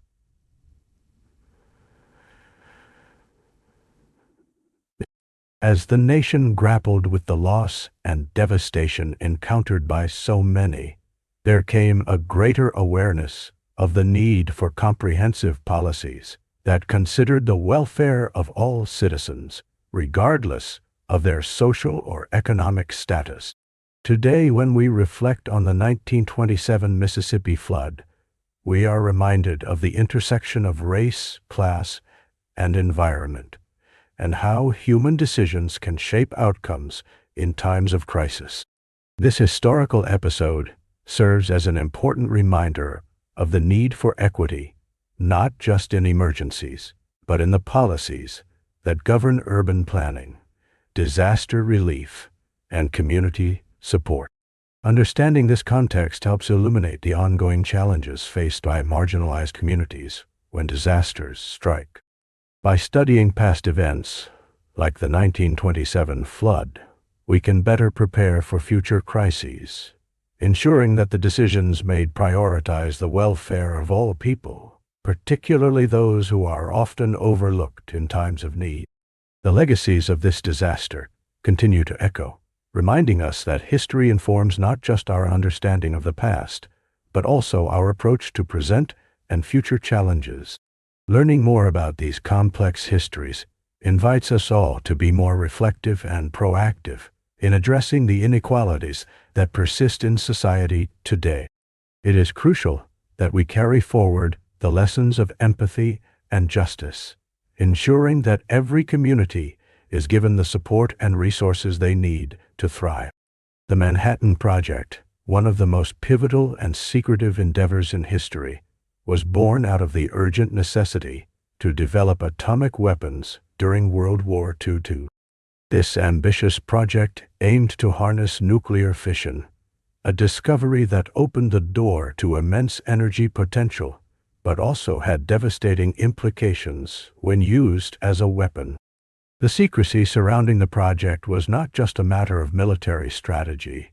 It represented a complex interplay of scientific innovation, national security, and the moral dilemmas of warfare.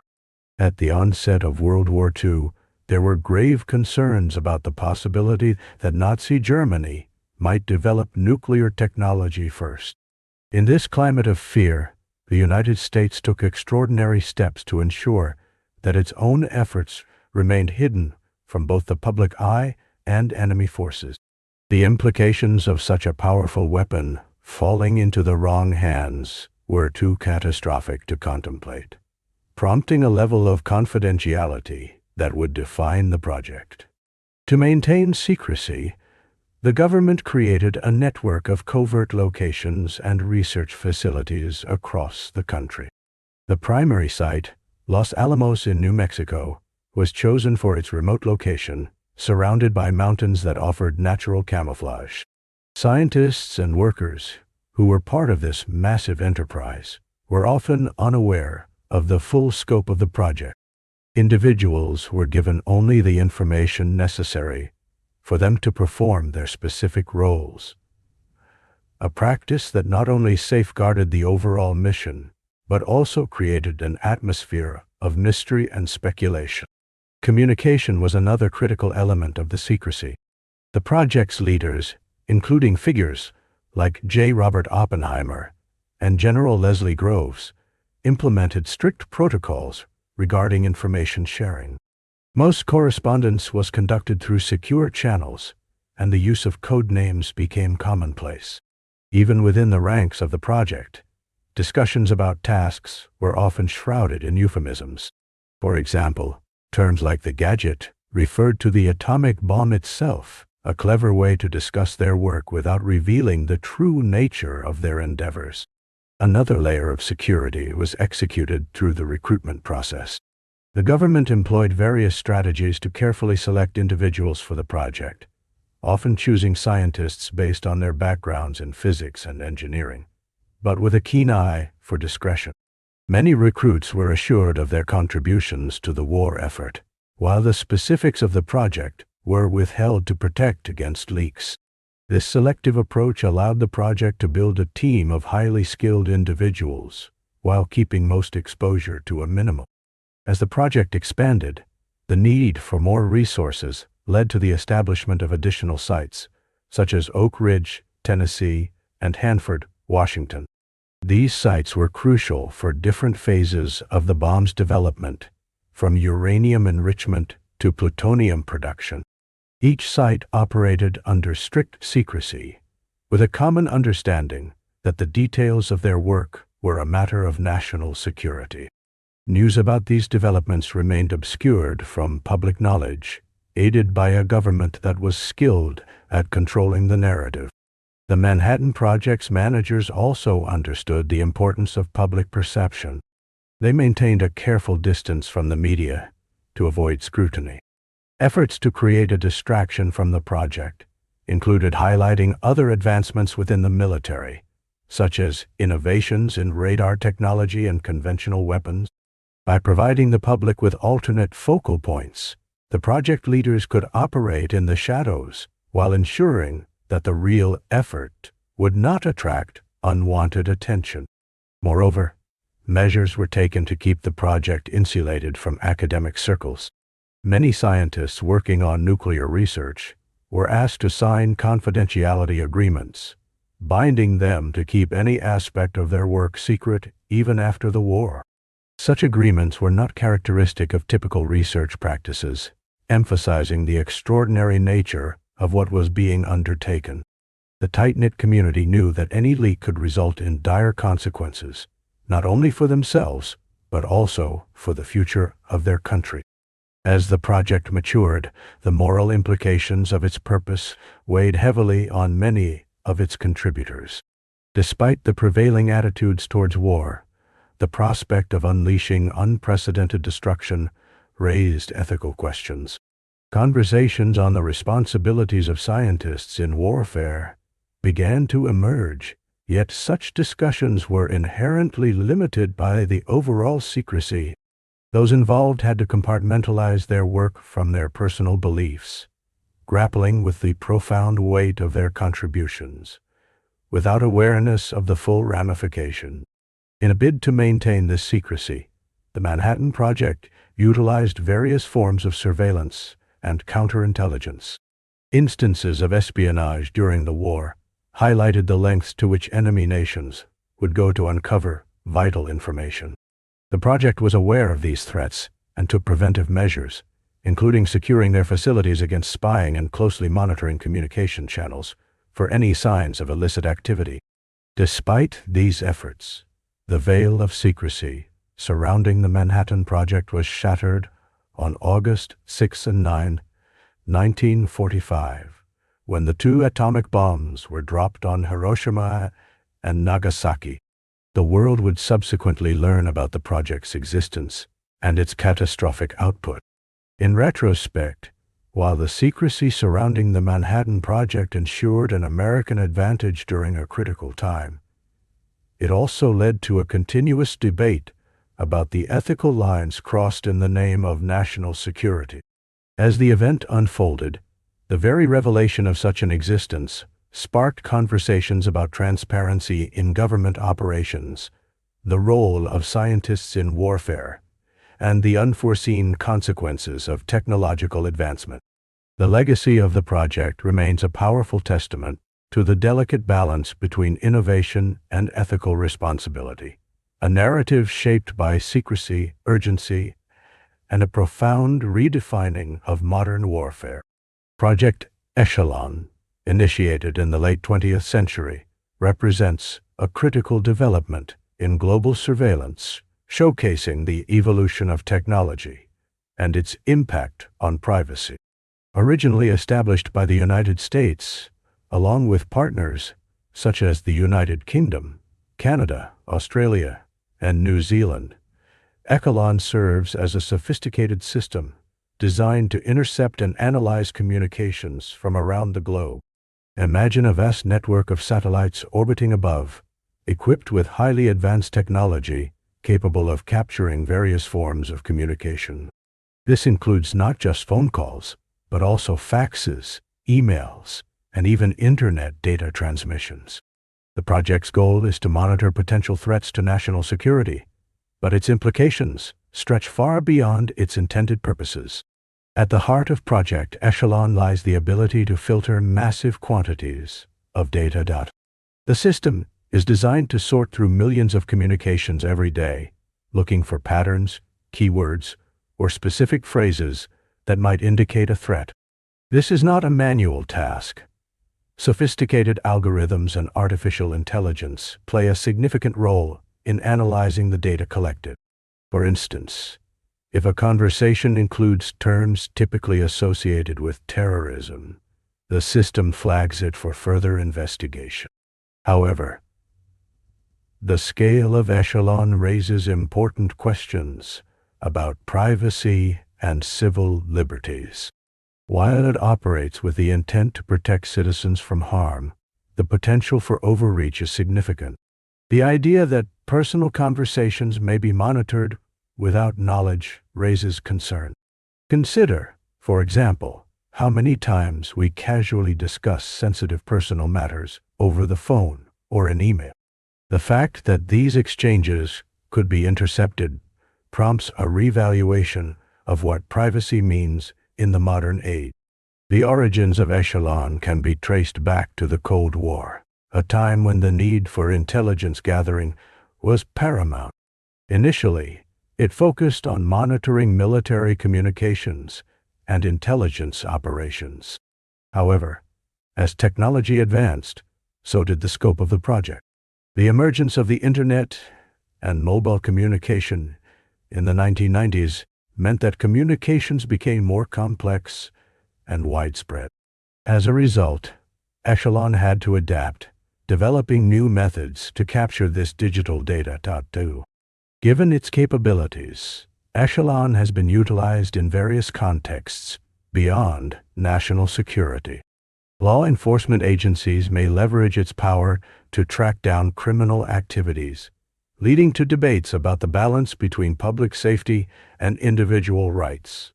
For example, data collected through Echelon may assist in solving cybercrimes or other illegal activities that span across national borders. This poses an intriguing dilemma. How do we safeguard citizens while ensuring that justice is served? In a world where nothing seems private, individuals are left to ponder the implications of such surveillance. As technology continues to evolve, so too does the capacity for monitoring. The debates surrounding Echelon often yield diverse opinions. Proponents argue that it is a necessary tool in detecting and deterring threats against democracy. On the flip side, there are privacy advocates who fear the potential for abuse, noting that unchecked surveillance can lead to a chilling effect on free speech and expression. One fascinating case that highlights the global reach of Echelon involved the interception of communications related to international arms trafficking. This operation exemplified the program's ability to cross borders and consolidate intelligence, demonstrating how nations can collaborate to combat global issues. The global nature of the Internet means that information travels quickly, and having a system to track these communications can be crucial in addressing threats. Despite the controversies, Echelon continues to exist, raising questions about its future and the ethical implications of its operations. How will emerging technologies, such as artificial intelligence and machine learning, shape the next phase of surveillance? Moreover, how will societies adapt to the ongoing tension between security and privacy? As discussions about regulations and policies surrounding surveillance programs evolve, so does the need for transparency. Governments are increasingly faced with the challenge of maintaining national security while respecting the fundamental rights of their citizens. The balance between individual freedoms and collective security remains a complex puzzle, one that requires ongoing dialogue and examination. Furthermore, the growing awareness among the public regarding surveillance practices has sparked movements advocating for reform. Digital privacy is becoming a significant topic in societal conversations, and individuals are now more inclined to question the extent to which their data is being monitored and analyzed. The evolution of technology has empowered people to demand accountability from their governments and to seek clearer regulations that protect their rights. In conclusion, Project Echelon illustrates a pivotal intersection of technology, privacy, and security in today's world. It serves as a reminder of the profound impact that surveillance programs can have on societies, prompting individuals to reflect on their own roles in this evolving landscape. The discussion surrounding this program and its implications will likely continue, revealing the fine balance societies must navigate in the pursuit of safety while striving to uphold the principles of privacy and freedom. As we forge ahead, understanding the implications of such surveillance has never been more essential. The Lost Franklin expedition remains one of the most intriguing and haunting stories in the annals of exploration. In 1845, Sir John Franklin and a crew of 133 men set sail from England aboard two ships, HMS Erebus and HMS Terror, with the ambitious goal of charting a navigable route through the Arctic to the Pacific Ocean. This quest, known as the Northwest Passage, had captured the imagination of many explorers before them. But the Arctic was as unforgiving as it was beautiful, a realm of icy landscapes that held secrets of its own. As the months passed, families in England anxiously awaited news. When the expedition failed to return, a series of rescue missions were launched, only to be met with silence. The Arctic was a vast, unpredictable wilderness, and even the most experienced navigators struggled with its challenges.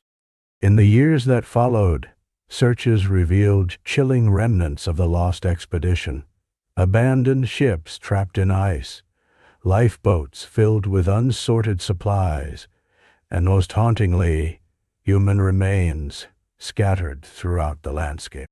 The discoveries sparked an avalanche of speculation and sensational stories, each one more dramatic than the last. Initial reports from rescuers and explorers painted a picture of the crew, desperate and at odds with nature. But as time passed, new evidence began to emerge. In 1854, a man named John Ray returned from the Arctic with alarming tales that would shake the world. He spoke of local indigenous peoples who had encountered Franklin's men, sharing tales of starvation and, most disturbingly, cannibalism. These revelations were met with disbelief and outrage back in Britain. Many dismissed Ray's stories as mere hearsay, fueled by the prejudices of the time. The idea that British gentlemen could resort to such extremes was too unsettling for the public to accept. Years went by, with other expeditions attempting to uncover the mysteries of Franklin's fateful journey. Some groups found artifacts and fragments, painting a tragic picture of survival for the crew as they battled the perils of the unforgiving Arctic environment. They faced scurvy, frostbite, and the ever-present threat of living entirely encased in ice. The loss of morale and the strain of confinement took a psychological toll on the men as well. The endless darkness of the Arctic winter must have weighed on their spirits, amplifying their fears and doubts. Compounding the mystery was the discovery of a series of notes found on Franklin's ships. These documents detailed the early months of the expedition, showing Franklin's unwavering commitment to finding a passage, but also hinting at the difficulties they faced. They revealed that by the time they were trapped in ice around King William Island, conditions had severely deteriorated. Supplies dwindled, and panic likely set in as the realization of their plight became unavoidable. In recent decades, advancements in technology have shed new light on the expedition. Using underwater drones and remote-operated vehicles, researchers have been able to explore the submerged remains of the HMS Erebus and HMS Terror. The ships, remarkably well preserved in the cold waters, provide vital clues about the conditions under which Franklin's crew operated. Artifacts, such as carefully preserved food tins and navigational tools, have yielded insight into their final days. The mystery continues to unfold as archaeologists meticulously analyze each piece of evidence, piecing together a narrative that is as tragic as it is compelling. The story of the lost Franklin expedition is not just a tale of adventure. It is a profound exploration of human endurance and the limits of ambition. It begs important questions about exploration, the relationship between humanity and nature, and the lengths to which we will go to fulfill our dreams. How does one maintain hope in the face of insurmountable odds? What sacrifices are acceptable in the pursuit of discovery? As we peel back the layers of this historical enigma, we are reminded of the indomitable spirit that drives explorers to venture into the unknown. The echoes of the Franklin expedition resonate through time, reminding us of the rugged beauty and fierce challenges that the Arctic presents. It compels new generations to engage with the mysteries of our world, to explore the far reaches with both caution and curiosity. The lessons learned from Franklin's journey continue to influence modern expeditions, shaping our understanding of the environment and humanity's impact on it. Today, as we gaze upon the vast white expanses of ice and snow, we remember the men who set sail into the great unknown. Their stories woven into the fabric of our history. The fate of Sir John Franklin and his crew may remain partly shrouded in mystery, but their legacy lives on, a testament to the quest for knowledge and the enduring human spirit that refuses to be confined by the limits of the known world. Every wave of the Arctic breeze carries with it a whisper of their tale, urging us to listen to the lessons that nature has to teach. Bohemian Grove is a private club located in a sprawling forest in California, where an invitation alone grants access to an extraordinary gathering that draws some of the most powerful leaders, business magnates, artists, and influencers from around the world. This annual retreat has been held for over a century, providing a unique blend of social relaxation and elaborate events amid a picturesque setting. The club is shrouded in mystery, and its exclusivity has sparked much speculation and curiosity over the years. From the moment members arrive, a sense of camaraderie and privilege encapsulates the atmosphere. Attendees partake in activities ranging from theatrical performances to engaging in lively discussions about the world's pressing issues. Colorful costumes and flamboyant events, such as the famous cremation of care ceremony, elevate the retreat into an enigmatic space that seems to dance on the border between reality and theatrical spectacle. In these woods, one might witness a blend of imagination and intellect as guests engage in elaborate rituals amidst towering trees and serene lakes. The rituals that occur within Bohemian Grove often mirror ancient celebrations, invoking a sense of nostalgia and enchantment. Among the towering redwood trees, participants partake in theatrical performances that weave together themes of nature and mythology. The significance of these performances is believed to enhance the bond between members, creating connections that transcend their individual pursuits. The ambiance evokes a feeling of stepping into a time of ancient philosophy and artistry.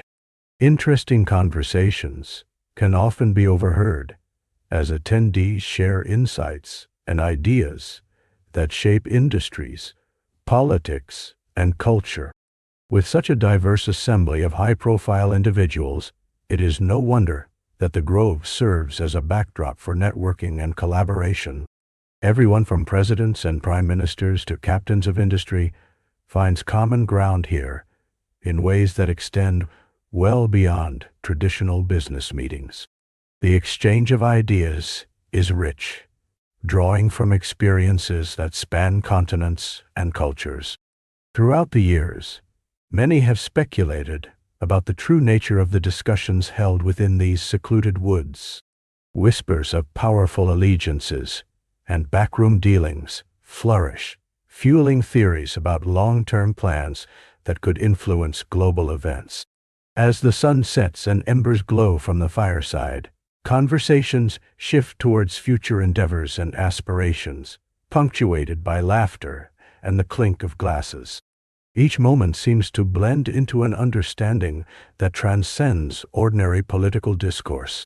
History has shown that some of the world's most pivotal decisions may have found their roots in conversations exchanged at such a retreat. The significance of Bohemian Grove is not merely in its exclusivity, but in the weight of the patrons it draws. The overlap of personal relationships and professional aspirations often leads to alliances that can shape national policies or market trends. Attending leaders and visionaries are well aware of the power they wield collectively, exchanging ideas that ripple through the years and impact the lives of millions. The stunning natural surroundings further enhance the gatherings, with members appreciating both the beauty of the landscape and the retreats from the hustle and bustle of daily life.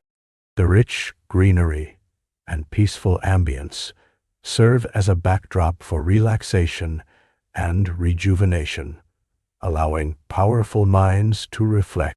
This focus on nature plays a vital role in balancing the intensity of discussions, reminding attendees of their shared humanity amidst the pressures of leadership. While many celebrate the culture of Bohemian Grove as an artistic and intellectual exploration, others raise questions about transparency and accountability in a world where decisions made in secluded spaces can have far-reaching consequences.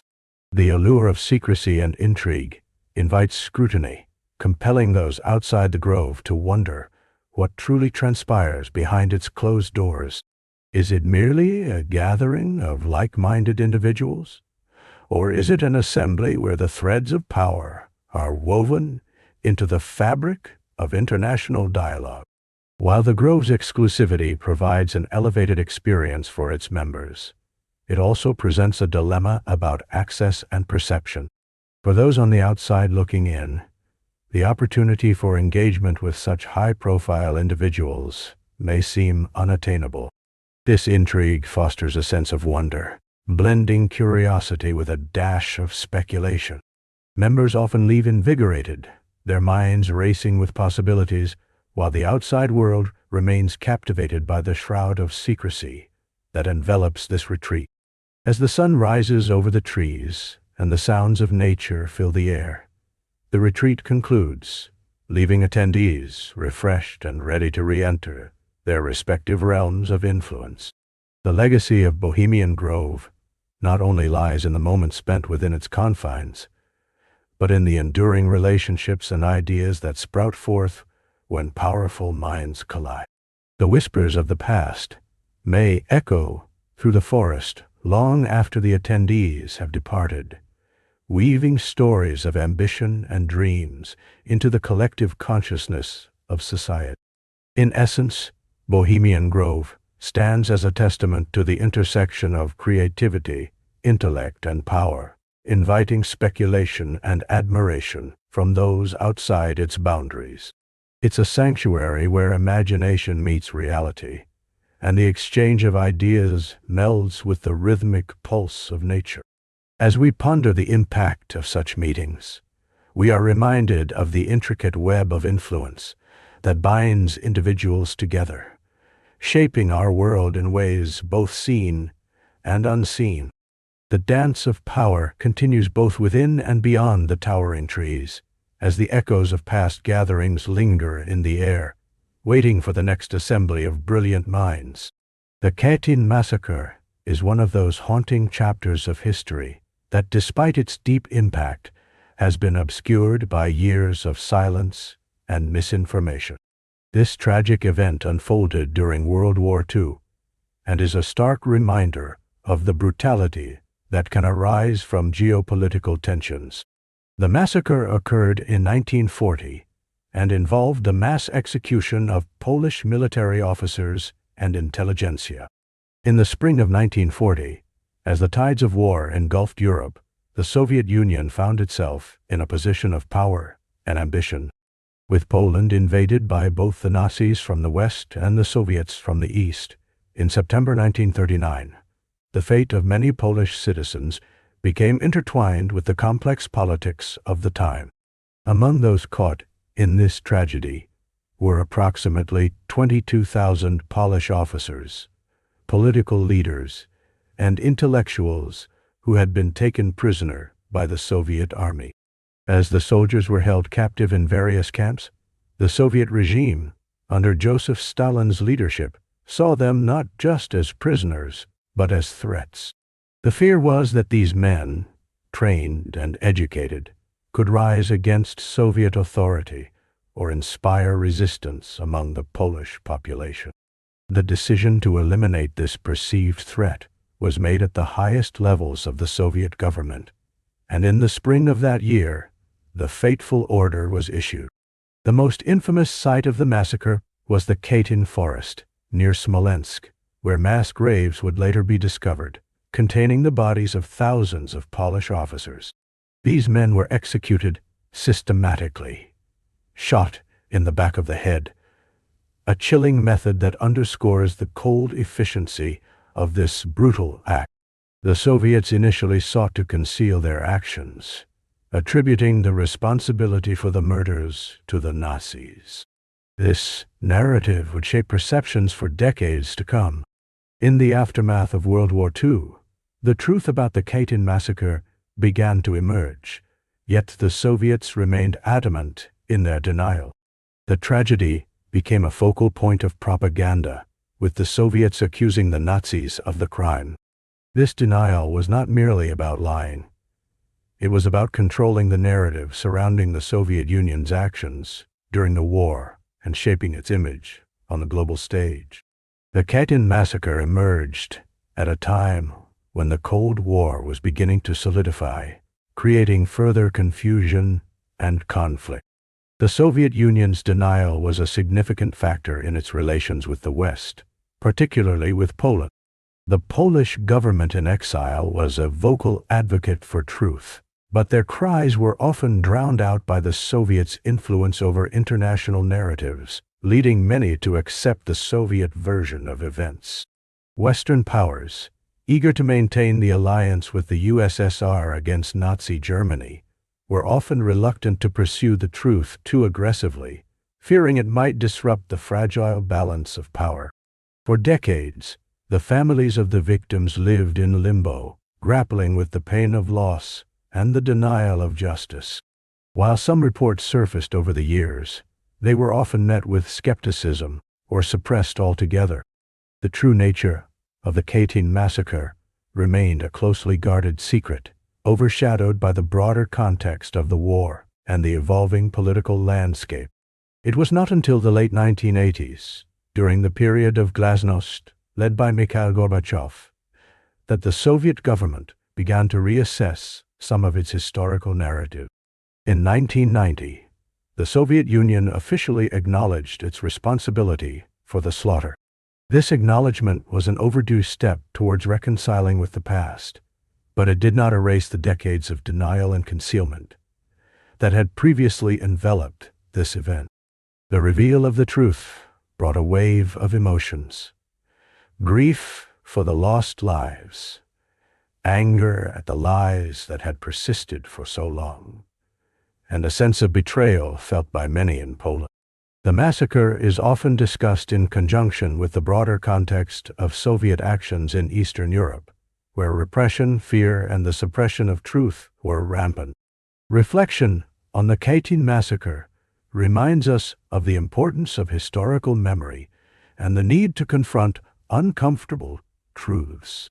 It highlights how the manipulation of facts and narratives can have profound effects on entire generations.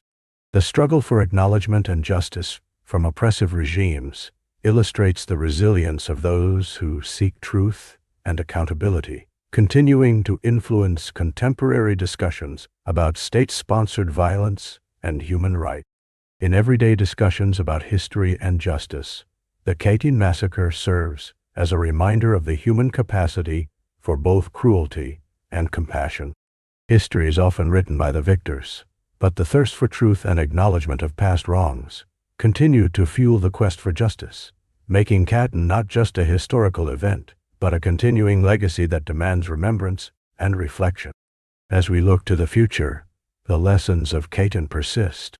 They encourage vigilance against the narratives that seek to obscure truth for political gain. The events surrounding the Katyn massacre illuminate the struggles many nations have faced regarding their histories and the importance of confronting the darkest parts of our human past to ensure that the memories of those lost are honored and their stories are told. Through understanding, we honor their legacy and commit ourselves to a more honest and just world. Hidden beneath a luxurious Greenbrier resort in White Sulphur Springs, West Virginia, lies a fascinating piece of American history known as the Greenbrier Bunker. Constructed during the height of the Cold War, this secret nuclear fallout shelter was designed to protect members of the U.S. Congress in the event of a catastrophic nuclear event. The story of the Greenbrier Bunker weaves together elements of national security, architectural ingenuity, and a touch of intrigue that captures the imagination. The Greenbrier Resort itself is a stunning destination, renowned for its opulence and beautiful surroundings.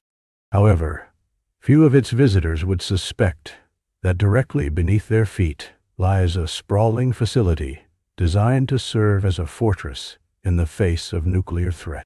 The bunker was commissioned in the 1950s, a time when tensions between the United States and the Soviet Union were at their peak. The specter of nuclear war loomed large, and the need for a secure location to ensure the continuity of government was paramount. The U.S. Army undertook the construction of the bunker, which began in 1958, with the intent of allowing the government to function effectively in times of crisis. Spanning more than 100,000 square feet, the facility was built to withstand significant blasts and was equipped with all the necessary amenities to house key government officials for an extended period. The design included living quarters, meeting rooms, and even a hospital, reflecting a comprehensive approach to ensuring safety and sustainability in emergency conditions. An interesting aspect of the bunker is its architectural design. The entrance was cleverly camouflaged, designed to blend into the landscape so that it would remain undetectable to spies and potential adversaries. It was built with reinforced concrete, while the interior was outfitted with large supplies of food, water, and essential equipment, including communications technology vital for maintaining connectivity with the outside world. Despite its careful planning and construction, the existence of the Greenbrier Bunker remained a closely guarded secret for decades. This secrecy added a layer of mystique to the bunker, capturing the curiosity of historians and the public alike. It was not until the early 1990s that the secret was revealed, leading to widespread fascination with the facility and its purpose. The strategic importance of the Greenbrier Bunker cannot be overstated. It was intended to serve as a secure operational center for congressional leaders, allowing them to make critical decisions during a crisis. The bunker included holding areas for both members of Congress and the President, and its design took into account the need to maintain functionality in an incredibly stressful environment. The training exercises held there ensured that the government officials could respond promptly and effectively in the case of an emergency. With its combination of high-stakes history and hidden marvels, the Greenbrier Bunker has become a subject of intrigue not only for those interested in Cold War history, but also for individuals curious about the lengths to which the government went to in order to protect its leaders. While many aspects of the Cold War seem distant today, the Greenbrier Bunker serves as a reminder of a critical period marked by uncertainty and fear, but also by strategic foresight and ingenuity. Today, the bunker stands as a tourist attraction, allowing visitors to explore its corridors and learn about its history. Guided tours offer insights into the elaborate planning that went into the facility and highlight the complex geopolitical climate of the era. Guests are given a glimpse of the stark yet functional interiors that once prepared to host government officials, complete with remnants of an era marked by tension and concern over national security. In conclusion, the Greenbrier Bunker remains a fascinating artifact of Cold War history, illustrating not only the fears of that time, but also the government's commitment to safeguarding its leadership and the nation. From its secretive origins to its current role as a historical site, the bunker provides a unique perspective on a critical chapter in American history. As visitors walk through its halls and reflect on the strategic thinking that led to its creation, they gain insights not only into the past, but also into the lengths to which countries will go to ensure continuity and safety amidst uncertainty. The era of the Cold War was marked by a fierce rivalry between the Soviet Union and the Western Bloc, particularly the United States and its allies. At the heart of this struggle for global influence and power was a unique and often insidious tactic employed by the KGB, the Soviet Union's primary security agency and intelligence service.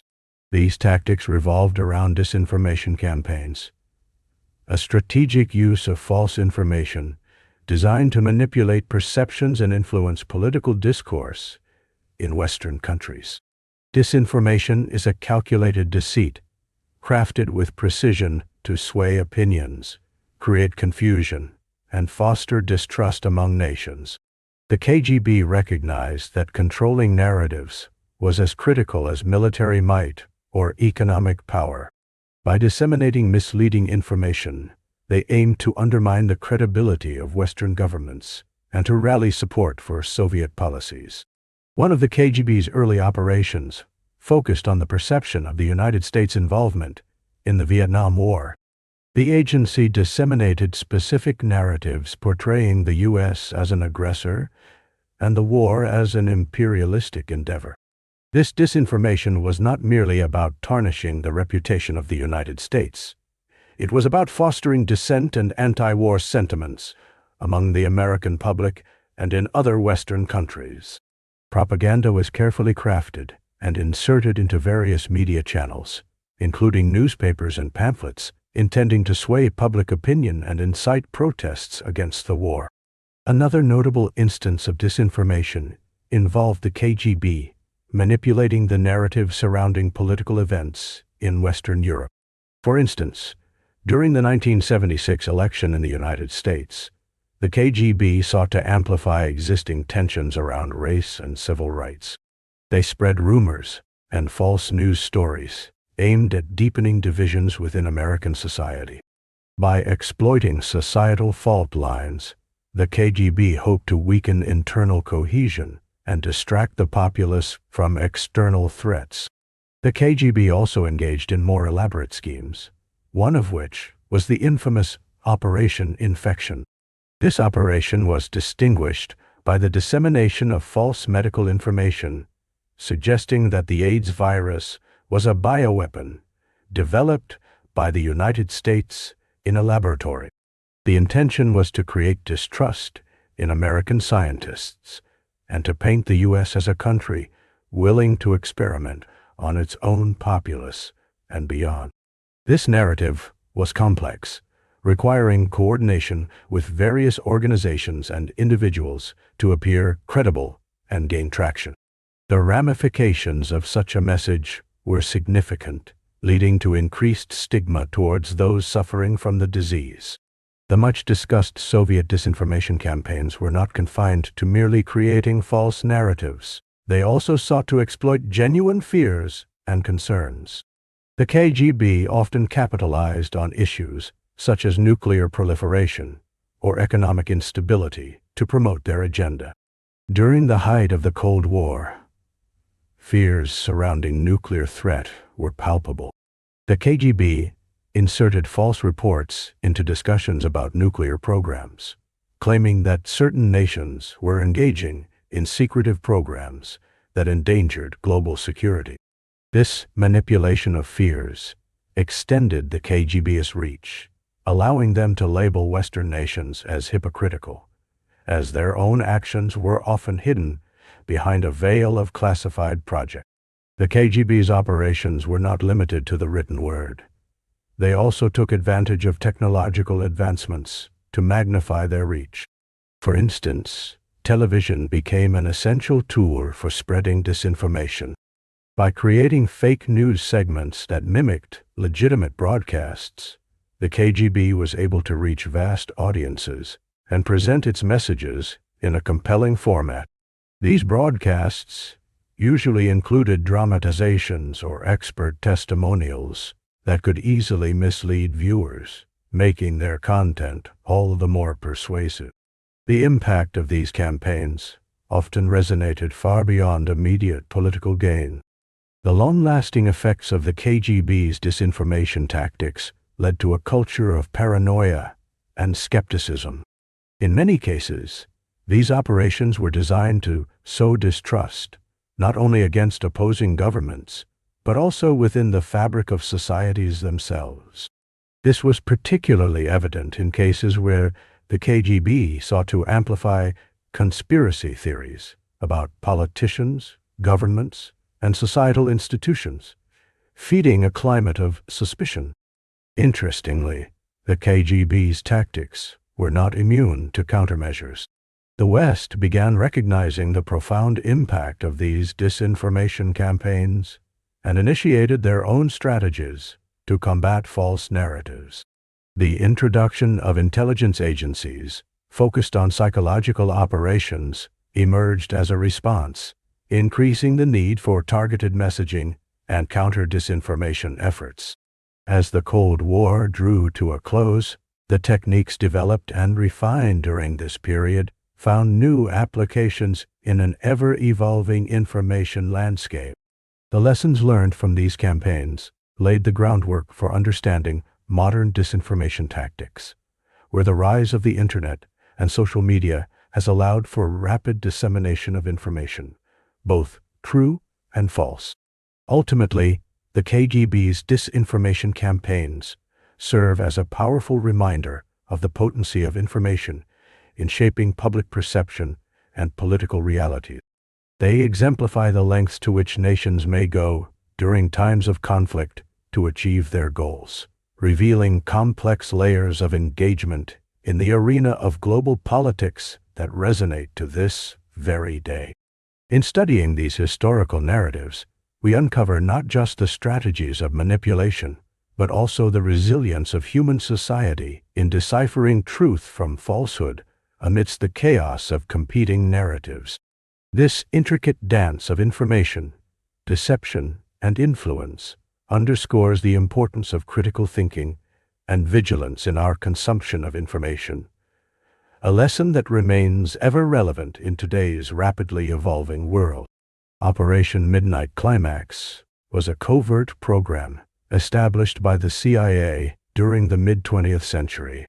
This operation emerged amidst the backdrop of Cold War tensions, where the fear of communist influence and the desire for intelligence superiority drove the United States to explore psychological strategies in warfare. At the intersection of espionage and the psychedelic frontier, Operation Midnight Climax became a fascinating chapter in the annals of intelligence. The operation was initially conceived by the CIA as part of a larger project known as MK Ultra, which aimed to investigate mind control and psychoactive substances. The groundwork for Midnight Climax involved establishing safe houses in San Francisco and New York City, where undercover agents could conduct experiments without interference. These safe houses were designed to resemble opulent locations, equipped with two-way mirrors, allowing agents to monitor the behavior of subjects without their knowledge. One of the defining elements of Operation Midnight Climax was the use of LSD-DUI. This hallucinogenic drug was a central focus of research into altered states of consciousness. Agents would dose unsuspecting individuals with LSD, often in social settings such as bars or parties. The purpose was to observe how the drug influenced behavior and interactions. The CIA believed that understanding how LSD affected the human mind could provide insights into interrogation techniques and ways to manipulate individuals. The subjects of these experiments were often unwitting civilians who had no idea they were partaking in a government study. They were typically chosen from locations frequented by the general public, creating an environment ripe for observation. A curious mix of mischief and concern characterized the CIA's approach. Agents observed the effects of the drug on their subjects, taking notes on changes in behavior, emotional responses, and social interactions. While the CIA aimed to collect valuable insights into human psychology, the ethical implications were troubling.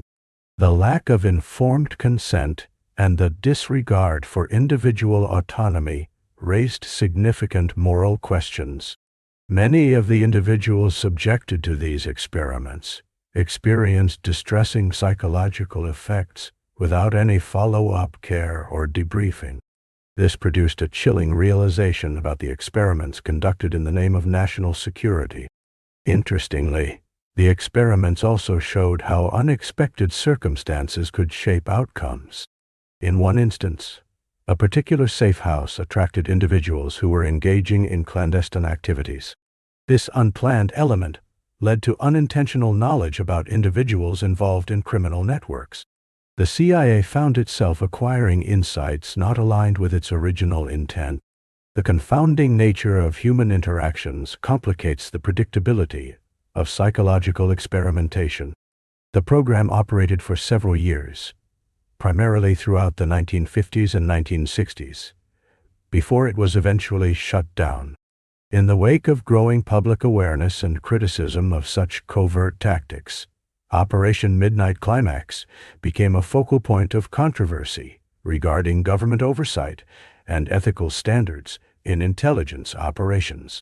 Investigative reports and congressional hearings shed light on the covert nature of the program and raised public concern over the implications of such experiments on civil liberties. The legacy of Operation Midnight Climax also intertwined with cultural shifts during the 1960s. As the counterculture movement blossomed, interest in psychedelic substances surged, becoming symbolic of rebellion and exploration of consciousness. Many individuals who experimented with LSD during this time were unaware of its darker connections to government experimentation. This juxtaposition between personal exploration and governmental manipulation speaks to the complexities of the human experience.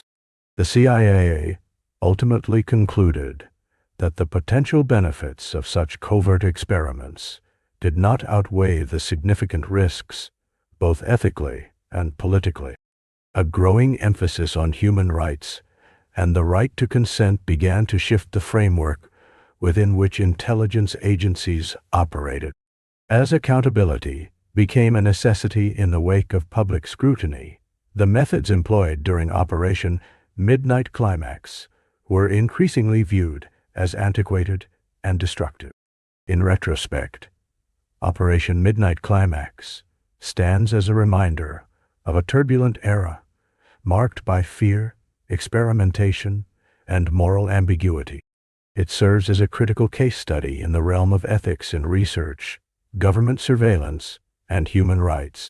The program's legacy not only raises questions about the balance of power between citizens and their governments, but also reflects a broader exploration of consciousness, perception, and the inherent complexities of the human mind.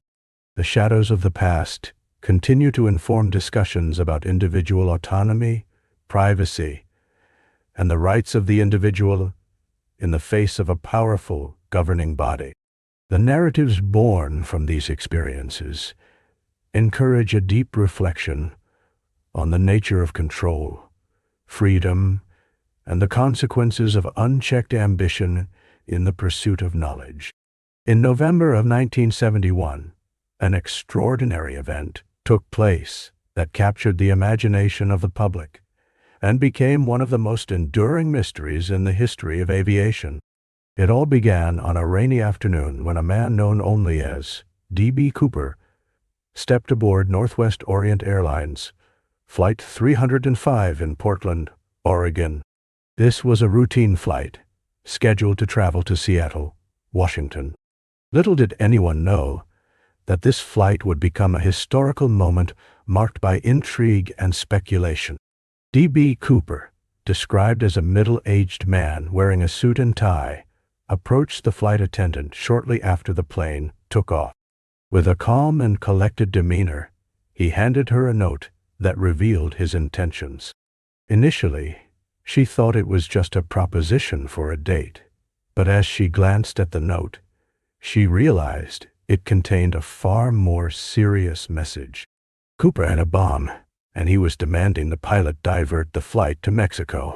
He wanted a ransom of $200,000, a sum that was substantial at that time, and he wanted 4 parachutes for his escape. The hijacking was relatively peaceful. Cooper did not exhibit any violence, choosing instead to rely on the tension of the situation to negotiate his demands. The flight crew and authorities were disoriented, trying to process the situation while ensuring the safety of the other passengers on board. After a tense standoff, authorities agreed to his demands, and the plane landed in Seattle. Passengers were released unharmed, but Cooper remained on the aircraft with the crew. Once the ransom was handed over, and while the authorities were busy trying to secure a safe exit plan, Cooper made a sudden decision.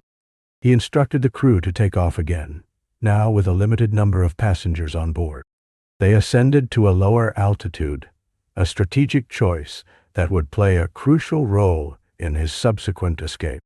As the plane flew toward Reno, Nevada, Cooper once again demonstrated his audacity. He demanded that the plane fly at a slower speed and lower altitude to facilitate his escape.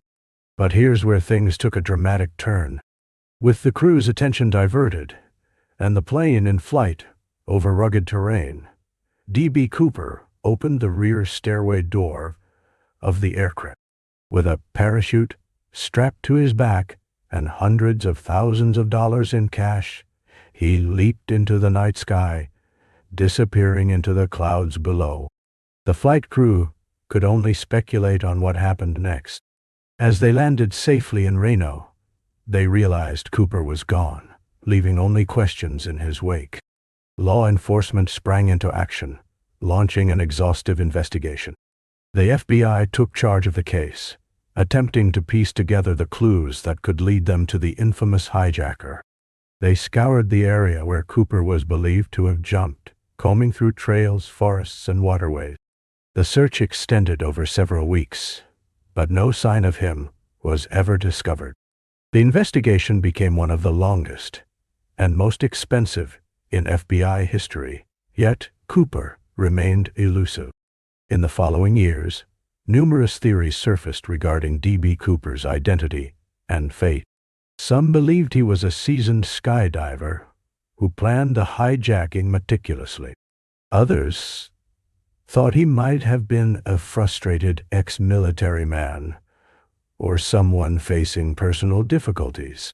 Over the decades, various suspects emerged, and the case inspired both amateur sleuths and professional investigators alike.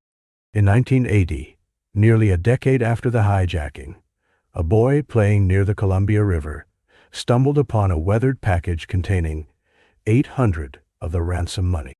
This discovery reignited interest in the case as the serial numbers were confirmed to match those of the ransom notes. Despite this significant find, it did not lead to Cooper's capture, and speculation about his fate continued unabated. Some theorized that he perished during his jump, unable to navigate the treacherous terrain, while others believed he successfully evaded authorities and lived a quiet life under an assumed identity. The D.B. Cooper case has inspired books, documentaries, and even movies. Over the years, trailing public interest led to theories that captured the imagination of many. The idea that someone could orchestrate such a daring crime in an era before advanced technology is fascinating. Each new revelation and every new documentary seemed to fuel a fire of conspiracy, ensuring that the legend of D.B. Cooper lives on. With no one ever charged or apprehended, the story of D.B. Cooper transformed into folklore, a tale of audacity and mystery that raises questions about identity, morality, and the enigmatic nature of one person's choices. What drove D.B. Cooper to commit such a crime? Was it desperation or an adventurous spirit? As new generations continue to delve into the case, piecing together clues and re-evaluating evidence, the allure of the unknown remains strong. It serves as a reminder that some puzzles in life may remain unsolved, igniting a sense of intrigue that connects people through the fascination of mystery, adventure, and the human experience. In the intricate landscape of Cold War politics, art emerged as an unexpected battleground, one where creativity and culture were wielded as potent tools of influence. The Central Intelligence Agency, known commonly as the CIA, recognized the potential of modern art to shape perceptions and inspire ideologies in a world divided by political tension. Rather than engaging in overt military tactics, the agency opted for a more subtle approach, covertly funding a wide array of artists and art institutions to promote American values and counteract Soviet propaganda. The Cold War was not just a conflict of arms. It was also an ideological struggle. The United States and the Soviet Union sought to win hearts and minds across the globe, and culture became a key component of that mission. The CIA believed that modern art, particularly abstract expressionism, could serve as a powerful vehicle for expressing the freedoms and individualism that defined American society. Art was seen not merely as a form of entertainment or aesthetic enjoyment, but as a reflection of a nation's values and ideologies. This was particularly important during a time when the Soviet Union championed socialist realism, an artistic style that glorified the state and its endeavors. In contrast, American modern art celebrated the individual artist's freedom and creativity, embodying the very principles that the U.S. government wanted to promote. The CIA strategically sought to highlight these differences, using art as a means to demonstrate the cultural superiority of the West. In this context, artists became unwitting agents in a larger political game. The CIA's activities in the art world were largely hidden from the public eye, but they had significant implications for the careers of many prominent artists. The agency provided funding for exhibitions, brochures, and even the transportation of artworks abroad, all aimed at showcasing American modern art in Europe and beyond. This initiative helped to elevate the status of artists such as Jackson Pollock, Mark Rothko, and Willem de Kooning on the global stage, in a time when their works were often misunderstood or dismissed. One notable example is the famous International Program, which was part of the CIA's broader strategy. Through cover organizations like the Congress for Cultural Freedom, the agency orchestrated exhibitions and cultural events that featured American artists. These initiatives not only showcased American art, but also sought to create an intellectual elite that favored Western ideology. By presenting modern art as a hallmark of freedom and creativity, the CIA aimed to undermine Soviet propaganda that portrayed the U.S. as a conformist society. The impact of this covert funding was profound. As abstract expressionism gained recognition in Europe, it fostered a sense of admiration for American culture that aligned with CIA objectives.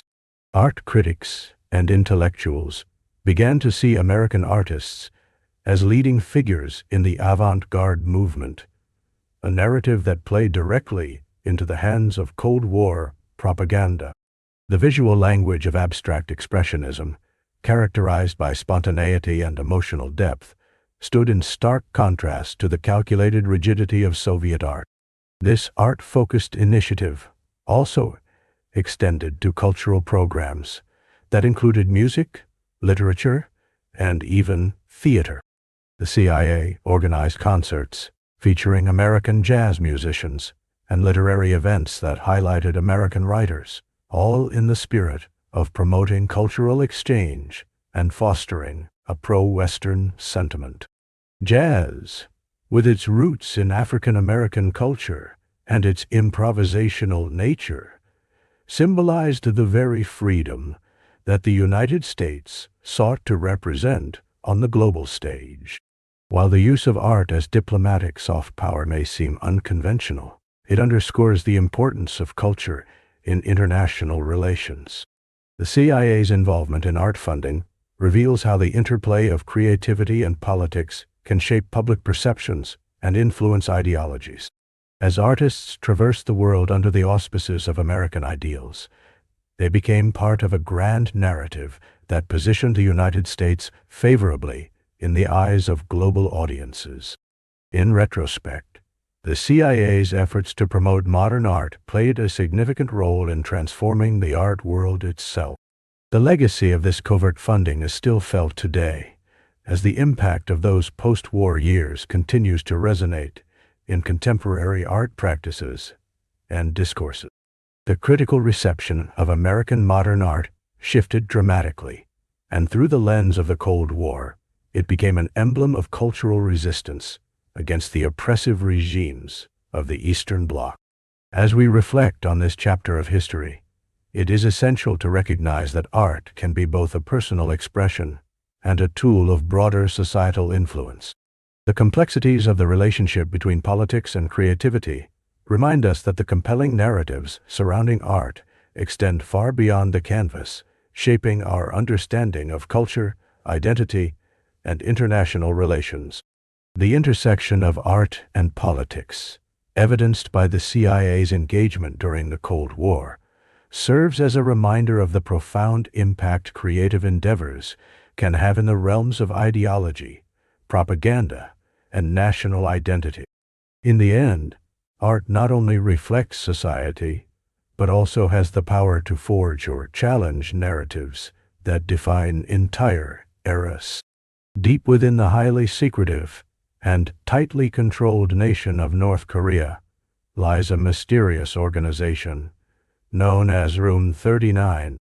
This shadowy entity operates under the radar, playing a significant role in the country's economic landscape, particularly when it comes to managing illicit activities that support the regime financially. Understanding Room 39 offers a glimpse into the complexities of North Korean governance and the lengths to which the regime will go to sustain itself. Room 39, officially called Bureau 39, is believed to be responsible for generating revenue through various covert means. The organization is directly tied to Kim Jong-un's leadership and reportedly provides the necessary funds to support both the ruling elite and the military. With economic sanctions imposed by the international community and limited legal avenues for generating income, Room 39 has become a crucial lifeline for the North Korean government. One of the primary activities associated with Room 39 is the involvement in the production and distribution of counterfeit goods. This includes everything from fake currency to imitation luxury goods. The scale of this operation is staggering, with reports suggesting that North Korea has developed sophisticated techniques for producing counterfeit US dollars, which can enter the global economy and be used to fund state projects and the leadership's lavish lifestyle.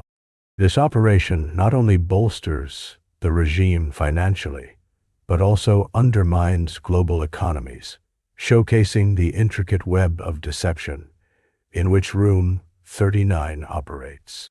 In addition to counterfeiting, Room 39 is heavily involved in the narcotics trade. North Korea is known to produce opiates and methamphetamine, which find their way into the markets of various countries. This illegal drug trade serves as a lucrative source of income, with significant profits that can be utilized to support the regime's activities. These operations are often shrouded in secrecy, and the involvement of government officials in these activities adds another layer of complexity to the already intricate relationship between the state and the black market. Moreover, Room 39 is reported to engage in various forms of smuggling. Goods ranging from precious metals to natural resources are trafficked across borders, particularly into China. This illegal trade helps to circumvent economic sanctions and fill the void left by international isolation. Smuggling also includes the transfer of technology and weapons, which can be sold to rogue states or terrorist organizations. This means that Room 39 not only contributes to the internal economy of North Korea, but also poses a threat to global peace and security. The role of Room 39 extends beyond mere illicit activities. It is a symbol of the regime's resilience and determination to maintain power in the face of adversity. The organization exemplifies how North Korea has adapted to its challenges, finding creative yet illegal methods to uphold the appearance of a functioning state. This adaptability illustrates a broader narrative about the regime's reliance on secrecy and deception as means of survival. Intriguingly, the existence and operations of Room 39 often remain hidden from the average North Korean citizen. The regime exercises strict control over information, meaning that the general populace is largely unaware of the depths of these illicit activities. Propaganda and state-controlled media present an image of a self-reliant nation, while the underground economy, fueled by Room 39's operations, tells a different story. Another fascinating aspect of Room 39 is its network of global connections. It is said to collaborate with various international criminal organizations, forming networks that extend far beyond North Korea's borders. These partnerships allow for the distribution of illicit goods and the funneling of funds, demonstrating the extent to which Room 39 operates in the shadows of the global economy. The ability to build and maintain these connections signifies the organization's strategic importance to the continued strength of the North Korean regime. Despite its systemic illegalities, Room 39 has gained a level of obscurity that allows it to continue its activities with minimal oversight. The very nature of the organization, a secretive body within an already opaque government, means that much of what is known comes from defector testimonies, intelligence reports, and investigative journalism. This limited understanding adds to the mystique surrounding Room 39, providing just enough intrigue to keep the world focused on its elusive operation. To sum it up, Room 39 serves as a vital yet clandestine player in North Korea's quest for economic survival and political stability. This organization encapsulates the resilience and secretive nature of the North Korean regime, illustrating how it navigates the complexities of both domestic and international challenges. Understanding Room 39 provides valuable insights into not only North Korean politics, but also the broader implications of illicit economies in a world that is increasingly interconnected yet fragmented. The existence of such an organization raises important questions about ethics, legality, and the nature of power itself in the modern age. The intricate machinations of Room 39 underscore the lengths to which a regime may go to protect its interests, revealing a dark underbelly beneath the surface of international relations. The Guantanamo Bay Trials represent a complex and contentious chapter in contemporary legal and political history. Located within the confines of the Guantanamo Bay Naval Base in Cuba, these proceedings have garnered international attention, polarizing opinions and raising crucial questions about legality, human rights, and the rule of law in the context of national security. The backdrop of these trials dates back to the aftermath of September 11, 2001. In response to the terrorist attacks, the United States embarked on a global effort to combat terrorism, leading to the capture of individuals deemed to pose a threat. Many of these detainees were transported to Guantanamo Bay, where they were held without the traditional legal rights typically afforded to those accused of crimes. This situation set the stage for a series of legal and ethical debates regarding their treatment and the nature of the trials. One of the most controversial aspects of the Guantanamo Bay Trials has been the legal framework surrounding them. In the rush to address security concerns, the U.S. government established military commissions to prosecute certain detainees, arguing that traditional civilian courts were inadequate for dealing with issues of terrorism. These military commissions operate under different standards and procedures than those found in civilian trials. Critics of the military commissions have raised significant concerns about due process and fairness. For instance, the rules governing evidence and legal representation differ markedly from those in traditional courts. This has raised alarms about the potential for miscarriages of justice and the ability of defendants to mount an effective defense. There have been instances where critical evidence was deemed inadmissible or inaccessible to defense attorneys, further complicating the pursuit of justice. Beyond the legal discrepancies, the secrecy surrounding the Guantanamo Bay trials has fueled suspicions and speculation. Details about the proceedings are often not made public, leading to a lack of transparency that has been criticized by human rights organizations and legal experts.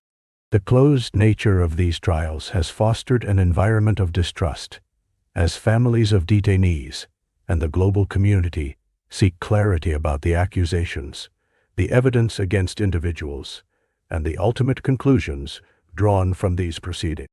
Moreover, the handling of detainees at Guantanamo Bay has raised profound ethical questions. Many detainees have spent years in the facility without trial, with some even being released after long periods without charges. This has led to discussions about the balance between national security and fundamental human rights. Stories of individuals wrongfully detained, as well as reports of harsh interrogation techniques used against detainees, have further heightened concerns about the moral implications of holding individuals in such circumstances. The trials have also become a symbol of the broader challenges nations face when addressing the complexities of terrorism. Some argue that the Guantanamo Bay model of handling suspects undermines the very principles of justice that democratic societies uphold. The balance between ensuring security while respecting civil liberties is a delicate one, and the Guantanamo Bay trials exemplify the ongoing struggle to navigate these competing interests. Supporters of the military commissions argue that they are necessary tools for addressing threats in a post-9/11 world. They assert that traditional legal processes may not be adequately equipped to handle cases involving national security and terrorism, citing the need for specialized knowledge in these complex cases. Proponents believe that military commissions, while imperfect, provide a means to adjudicate these matters efficiently and effectively. As the trials continue, discussions about their implications have extended far beyond the courtroom. They touch on themes of justice, accountability, and the lasting impact of policies enacted in times of crisis. How nations uphold the rule of law in the face of security threats has significant repercussions for international relations and the perception of justice globally. Internationally, the Guantanamo Bay trials have drawn reactions from a wide spectrum of governments and organizations. Many have voiced concerns over human rights violations, stressing the need for transparency and adherence to legal norms. Diplomatic relations have been tested as nations respond to the U.S. actions with their own perspectives on justice and due process. The legacy of the Guantanamo Bay trials will likely continue to influence discussions on judicial processes, national security, and human rights for years to come. As societies grapple with the aftermath of terrorism and the responses that followed, they are compelled to reflect on how they define justice and to whom it is afforded. The ongoing discourse surrounding these trials serves as a reminder of the intricate and often contentious relationship between security measures and the values that form the foundation of democratic society. In the broader sense, the Guantanamo Bay Trials exemplify the challenges of modern governance in an era shaped by rapid change and evolving threats. Balancing the necessity of security against the principles of justice and human dignity is a task that requires careful consideration, compassion, and unwavering commitment to fundamental rights. Each aspect of the Guantanamo story adds layers to our understanding of how societies confront adversity and strive to uphold the intrinsic values that bind them together. As we look ahead, the lessons learned from these trials will remain crucial in shaping future dialogues on justice, governance, and human rights. In the vast and often overlooked expanse of the Ural Mountains in Russia, a chilling event unfolded in 1957 that would haunt the courses of science and history. The Chelyabinsk nuclear incident, occurring at the Mayak Production Association, was a catastrophic event, enveloped in secrecy and shrouded in confusion. This incident is a striking reflection of the complex relationship between technology, governance, and the environment during the Soviet era. To understand this incident, it's essential to look at the Mayak facility itself. Established in the late 1940s, Mayak was one of the Soviet Union's first nuclear production plants, initially purposed with manufacturing fuel for atomic bombs and later for producing electricity. The Soviet drive to establish a powerful nuclear arsenal led to rapid developments in nuclear technology. Yet it also produced a significant array of challenges regarding safety protocols and environmental protection. On September 29, 1957, a significant mishap occurred in one of the plant's storage tanks, used to hold radioactive waste. This tank, filled with a volatile mix of radioactive sludge, experienced a massive chemical explosion. The force of the blast led to a release of approximately 20 tons of radioactive material into the atmosphere. Radioactive isotopes, including strontium-90 and cesium-137, entered the air and began to spread across the surrounding regions. Initially, the incident was kept under wraps, hidden from the public eye. The Soviet government was struggling to maintain an image of control and technological prowess while managing the fallout of the disaster. For several days, officials downplayed the events, offering minimal information about the extent of the contamination or the potential health risks. This suppression of information added an air of mystery and intrigue to the incident, leaving local residents uninformed and unprotected. Despite the silence from the officials, the impact of the explosion reverberated throughout the region. In the immediate aftermath, nearby villages reported strange occurrences. Livestock began to die inexplicably. Crops were affected, and residents experienced unexplained illnesses. As word began to spread, whispers of a catastrophe grew louder among the population, who were becoming increasingly anxious about their health and the safety of their environment. The Soviet state's efforts to manage the crisis included evacuating thousands of individuals from areas most affected by the radioactive fallout. In many regions, families were relocated to prevent exposure, with little to no explanation about the risks they faced. This exodus was not only a practical response, but also a way to keep the incident from spiraling into a public relations nightmare for the government. While the immediate loss of life and visible symptoms are the most discussed aspects of the incident, more profound long-term consequences emerged over the years. The region surrounding Chelyabinsk became one of the most polluted areas in the Soviet Union. The soil, water, and air were tainted with radioactive particles, affecting agriculture, wildlife, and ultimately the health of residents who stayed long after the evacuation orders were issued. In the years that followed, a pattern of cancer and other health issues became evident among the local population. Statistics showed a dramatic rise in cases of leukemia and other severe illnesses, leading to the realization that the environmental and health impacts of the explosion would be felt for generations.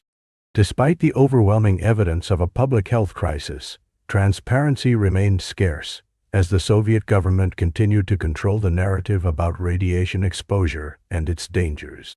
Over time, activism and advocacy emerged, with individuals and groups seeking to hold the government accountable for the events that transpired. Researchers and scientists began to study the long-term effects of the disaster, which led to broader discussions about nuclear safety, human rights, and the ethical responsibilities of governments in the face of technological advancements. The lessons learned from Chelyabinsk would not only shape policy in the Soviet Union, but also resonate around the world, advocating for stricter safety regulations and greater transparency in nuclear operation.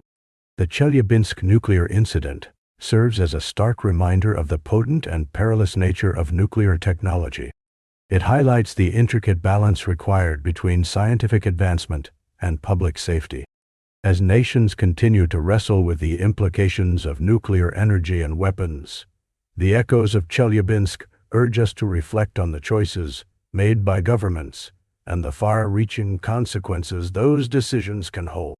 By shedding light on events like the Chelyabinsk incident, we can better appreciate the often unseen struggles that occur at the intersection of innovation and safety, urging a continued commitment to vigilance and responsibility in the face of advancing technology. The shadows of history remind us of the significance of transparency and the need for robust regulatory frameworks that prioritize not only progress, but the health and well-being of all individuals. It is a lesson that continues to resonate deeply, reminding us of the frail balance between human endeavors and the forces of nature. The Vatican Secret Archives, a vast repository of documents that span centuries, have long captured the imagination of historians, scholars, and the curious alike. Nestled within the Vatican City, this collection is not merely a vault of old papers, but a treasure trove of history that holds secrets and stories about some of the most pivotal moments in Western civilization. Although the term secret suggests a mysterious allure, it actually reflects the archive's intended purpose: to store sensitive documents that are not readily accessible to the public. Established in the 17th century, the Vatican Secret Archives are located within the Vatican walls and cover about 53 miles of shelving. This staggering amount of space contains an estimated 85 million documents. Within these walls, you can find everything from the papal bulls and official correspondence with political leaders to personal letters from some of the greatest thinkers in history. The significance of the material housed here is profound, offering glimpses into the actions and decisions of the Catholic Church over centuries. One of the most fascinating aspects of the Vatican Secret Archives is the sheer variety of documents. Among them are decrees from popes, record books, and diplomatic correspondence that span periods of great upheaval, such as the Protestant Reformation and the Counter-Reformation. These documents shed light on the Church's influence over political and social matters during turbulent times, acting as primary sources for historians trying to piece together the fabric of human history. Interestingly, the Vatican is not actually secretive in its purpose of keeping the documents hidden. It simply aims to preserve and protect them from public access due to their sensitive nature. Access to the archives is granted on a limited basis, primarily to researchers who have a genuine academic interest. Even with this limited access, it can take years for scholars to receive permission. This controlled accessibility adds to the allure surrounding the archives, giving them an almost mythical status in the world of historical study. Some prominent items within the archives have sparked considerable intrigue. For instance, Among the documented correspondence, there are letters exchanged between popes and various monarchs. One such letter is famously associated with King Henry VIII of England, who sought an annulment from his marriage to Catherine of Aragon. This request led to a significant rift between the English crown and the papacy, which ultimately contributed to the formation of the Church of England. There are also documents related to the Inquisition, a series of institutions within the Catholic Church that aim to combat heresy. The records provide insight into the Church's actions during this controversial period, including trials and sentences. Many historians have studied these documents to gain a better understanding of the motivations and ideologies that drove the Church during times of controversy. The archives contain more than just religious and political correspondence. They also house documents that touched on the realms of science, philosophy, and culture. For example, letters from Galileo Galilei reveal a dialogue between him and the Church regarding his astronomical discoveries. Galileo's observations challenged the long-standing geocentric view, and this correspondence provides key insights into the scientific debates of his time. Voyages into the archives have even turned up information about world leaders, such as a dossier on Adolf Hitler. This file, compiled during World War II, contained crucial intelligence about the dictator's movements and policy. Some historians argue that the Vatican's decisions regarding communication with the Nazi regime have had lasting effects that continue to be today. The archives also include an array of artistic treasures, such as manuscripts illuminated with beautiful illustrations, offering a glimpse into the artistic endeavors that flourished alongside ecclesiastical power. The stunning artistry of these texts represents the deliberate care with which documents were prepared, serving not just as practical records, but as works of art that conveyed the Church's prestige. Despite their historical significance, the archives remain relatively unexplored.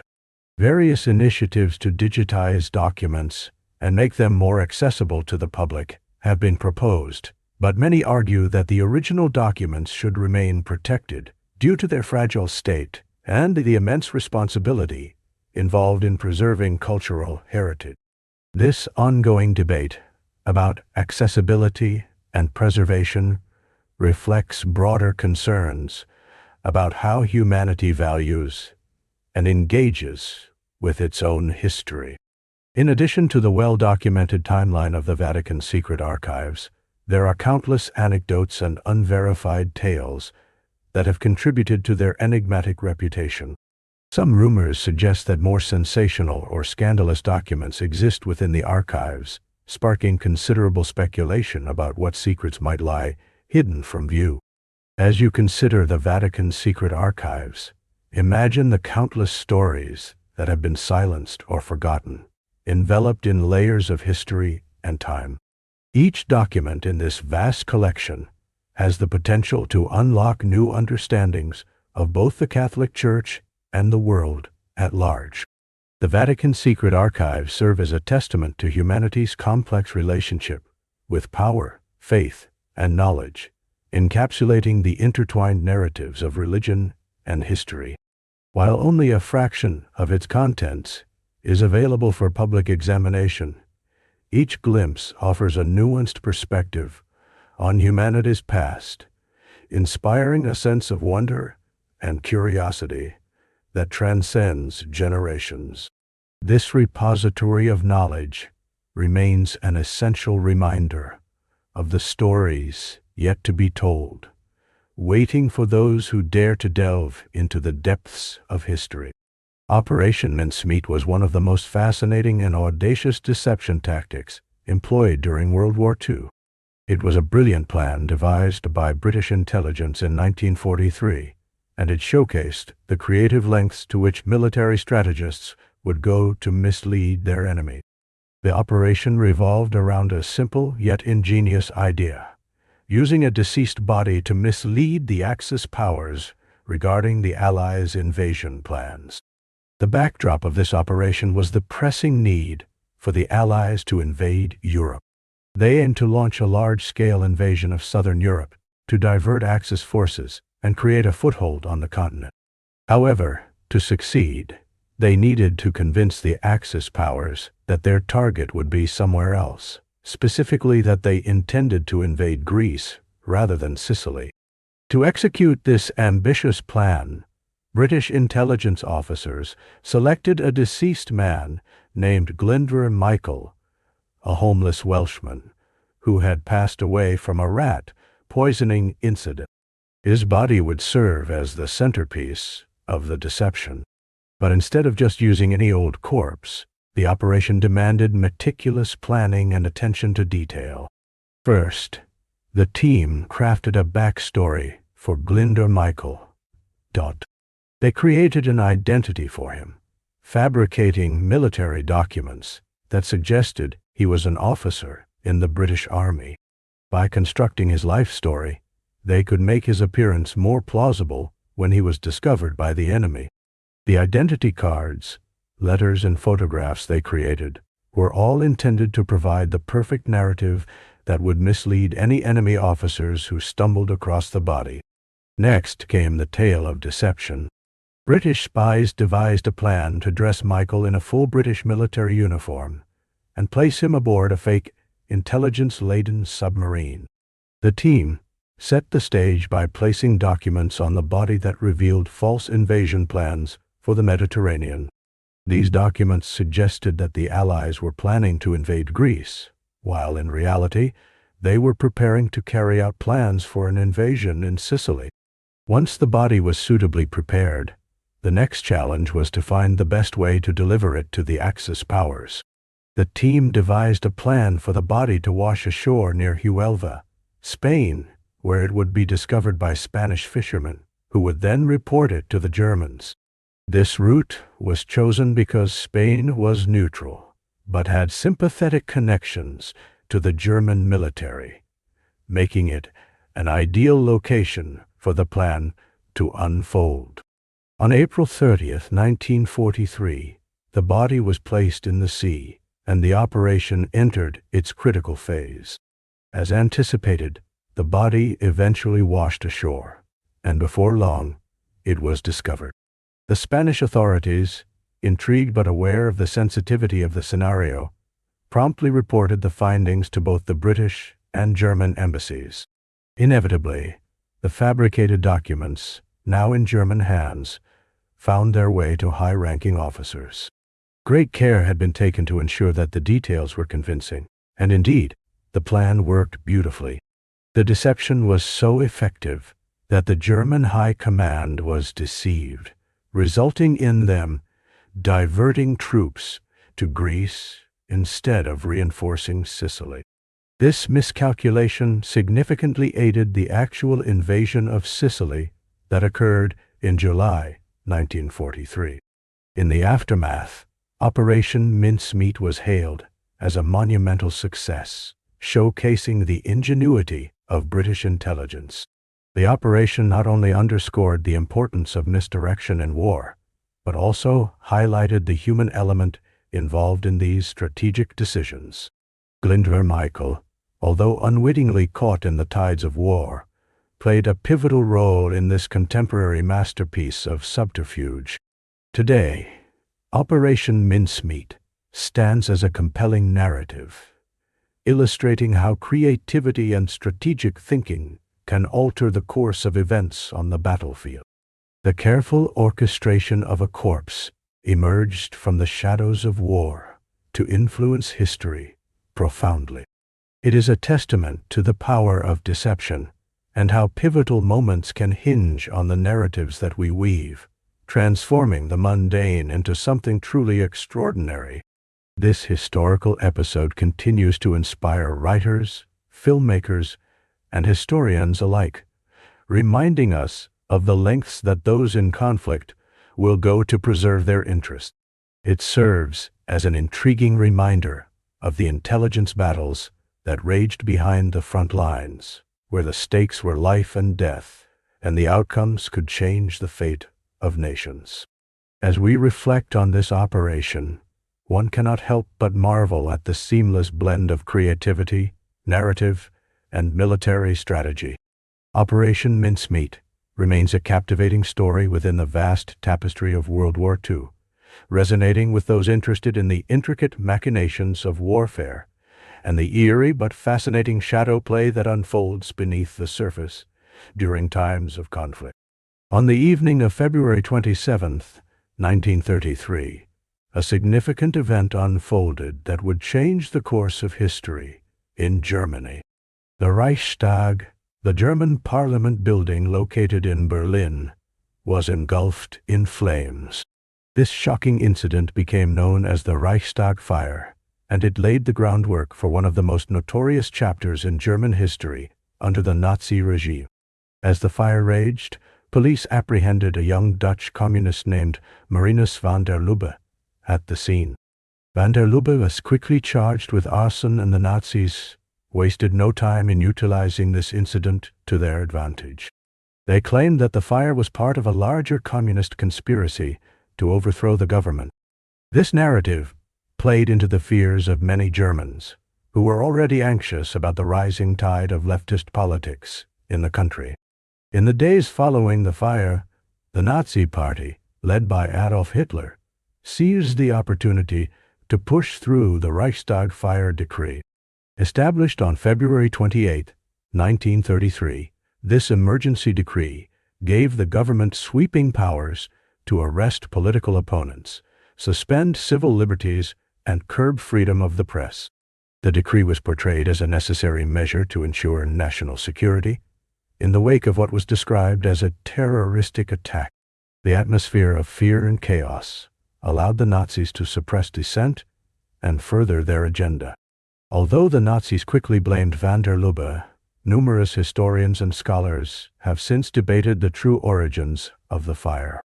Some theories suggest that the Nazis may have had prior knowledge of the impending fire, or even orchestrated it themselves to justify their actions and consolidate power. The arrest of van der Lubbe was convenient for the regime, but the reality may be far more complex than a simple case of a single arsonist. This event played a critical role in providing legitimacy to the growing power of the Nazi Party. In the aftermath of the fire, Hitler focused on eliminating his political rivals, embarking on a campaign of repression that targeted socialists, communists, and anyone deemed an enemy of the state. The fire was a catalyst that allowed the Nazis to invoke fear as a political weapon, creating an environment where dissent could be stifled and their grip on power solidified.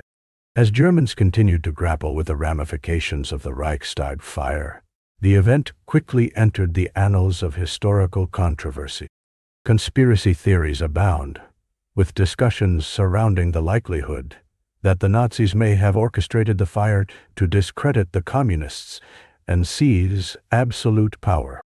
Some proponents of this theory point to the sheer convenience of the timing and the manner in which the Nazis moved directly to capitalize on the chaos that ensued. The Reichstag fire had profound implications beyond its immediate aftermath. It effectively marked the beginning of the dissolution of the Weimar Republic and the establishment of a totalitarian state. As the Nazis dismantled the democratic institutions in Germany, the flames of the Reichstag became a symbol of the lengths to which power-hungry leaders might go to achieve their objectives. In the years that followed, the narrative surrounding the Reichstag fire would morph into a critical point of propaganda for the Nazis. They used this incident as a rallying cry to unite supporters and justify their increasing authoritarian measures. The fears surrounding communism and the left were whipped into a frenzy, further alienating various political factions and fortifying the Nazis' position. Internationally, the fire also served as a wake-up call for many observers. As reports about the arson and the response of the Nazi regime spread, concerns about the political stability of Germany grew. Countries around Europe began to question the direction in which Germany was heading and the potential implications for global peace. Years later, historians and political analysts continue to dissect the Reichstag fire.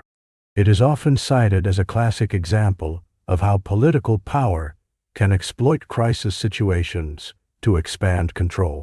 The fire has been examined in the context of state-sponsored terror, propaganda techniques, and the fragility of democracy when faced with aggressive and authoritarian movements.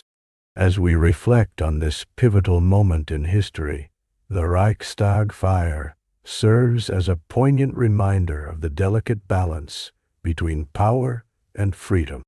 It exemplifies how fear can be wielded as a tool to manipulate public opinion and suppress dissent. Understanding the events surrounding the Reichstag fire is crucial in studying the subsequent rise of the Nazi regime and the profound consequences it had for millions. In conclusion, the Reichstag fire was not merely a case of arson. It became a symbol of a nation at a crossroads, illustrating the dynamic between fear and control. This event, shrouded in controversy and conspiracy, underscores the importance of critical inquiry and vigilance in preserving democratic ideals. The lessons learned from this tragic chapter in German history resonate even today, reminding us of the enduring significance of safeguarding liberty in the face of adversity.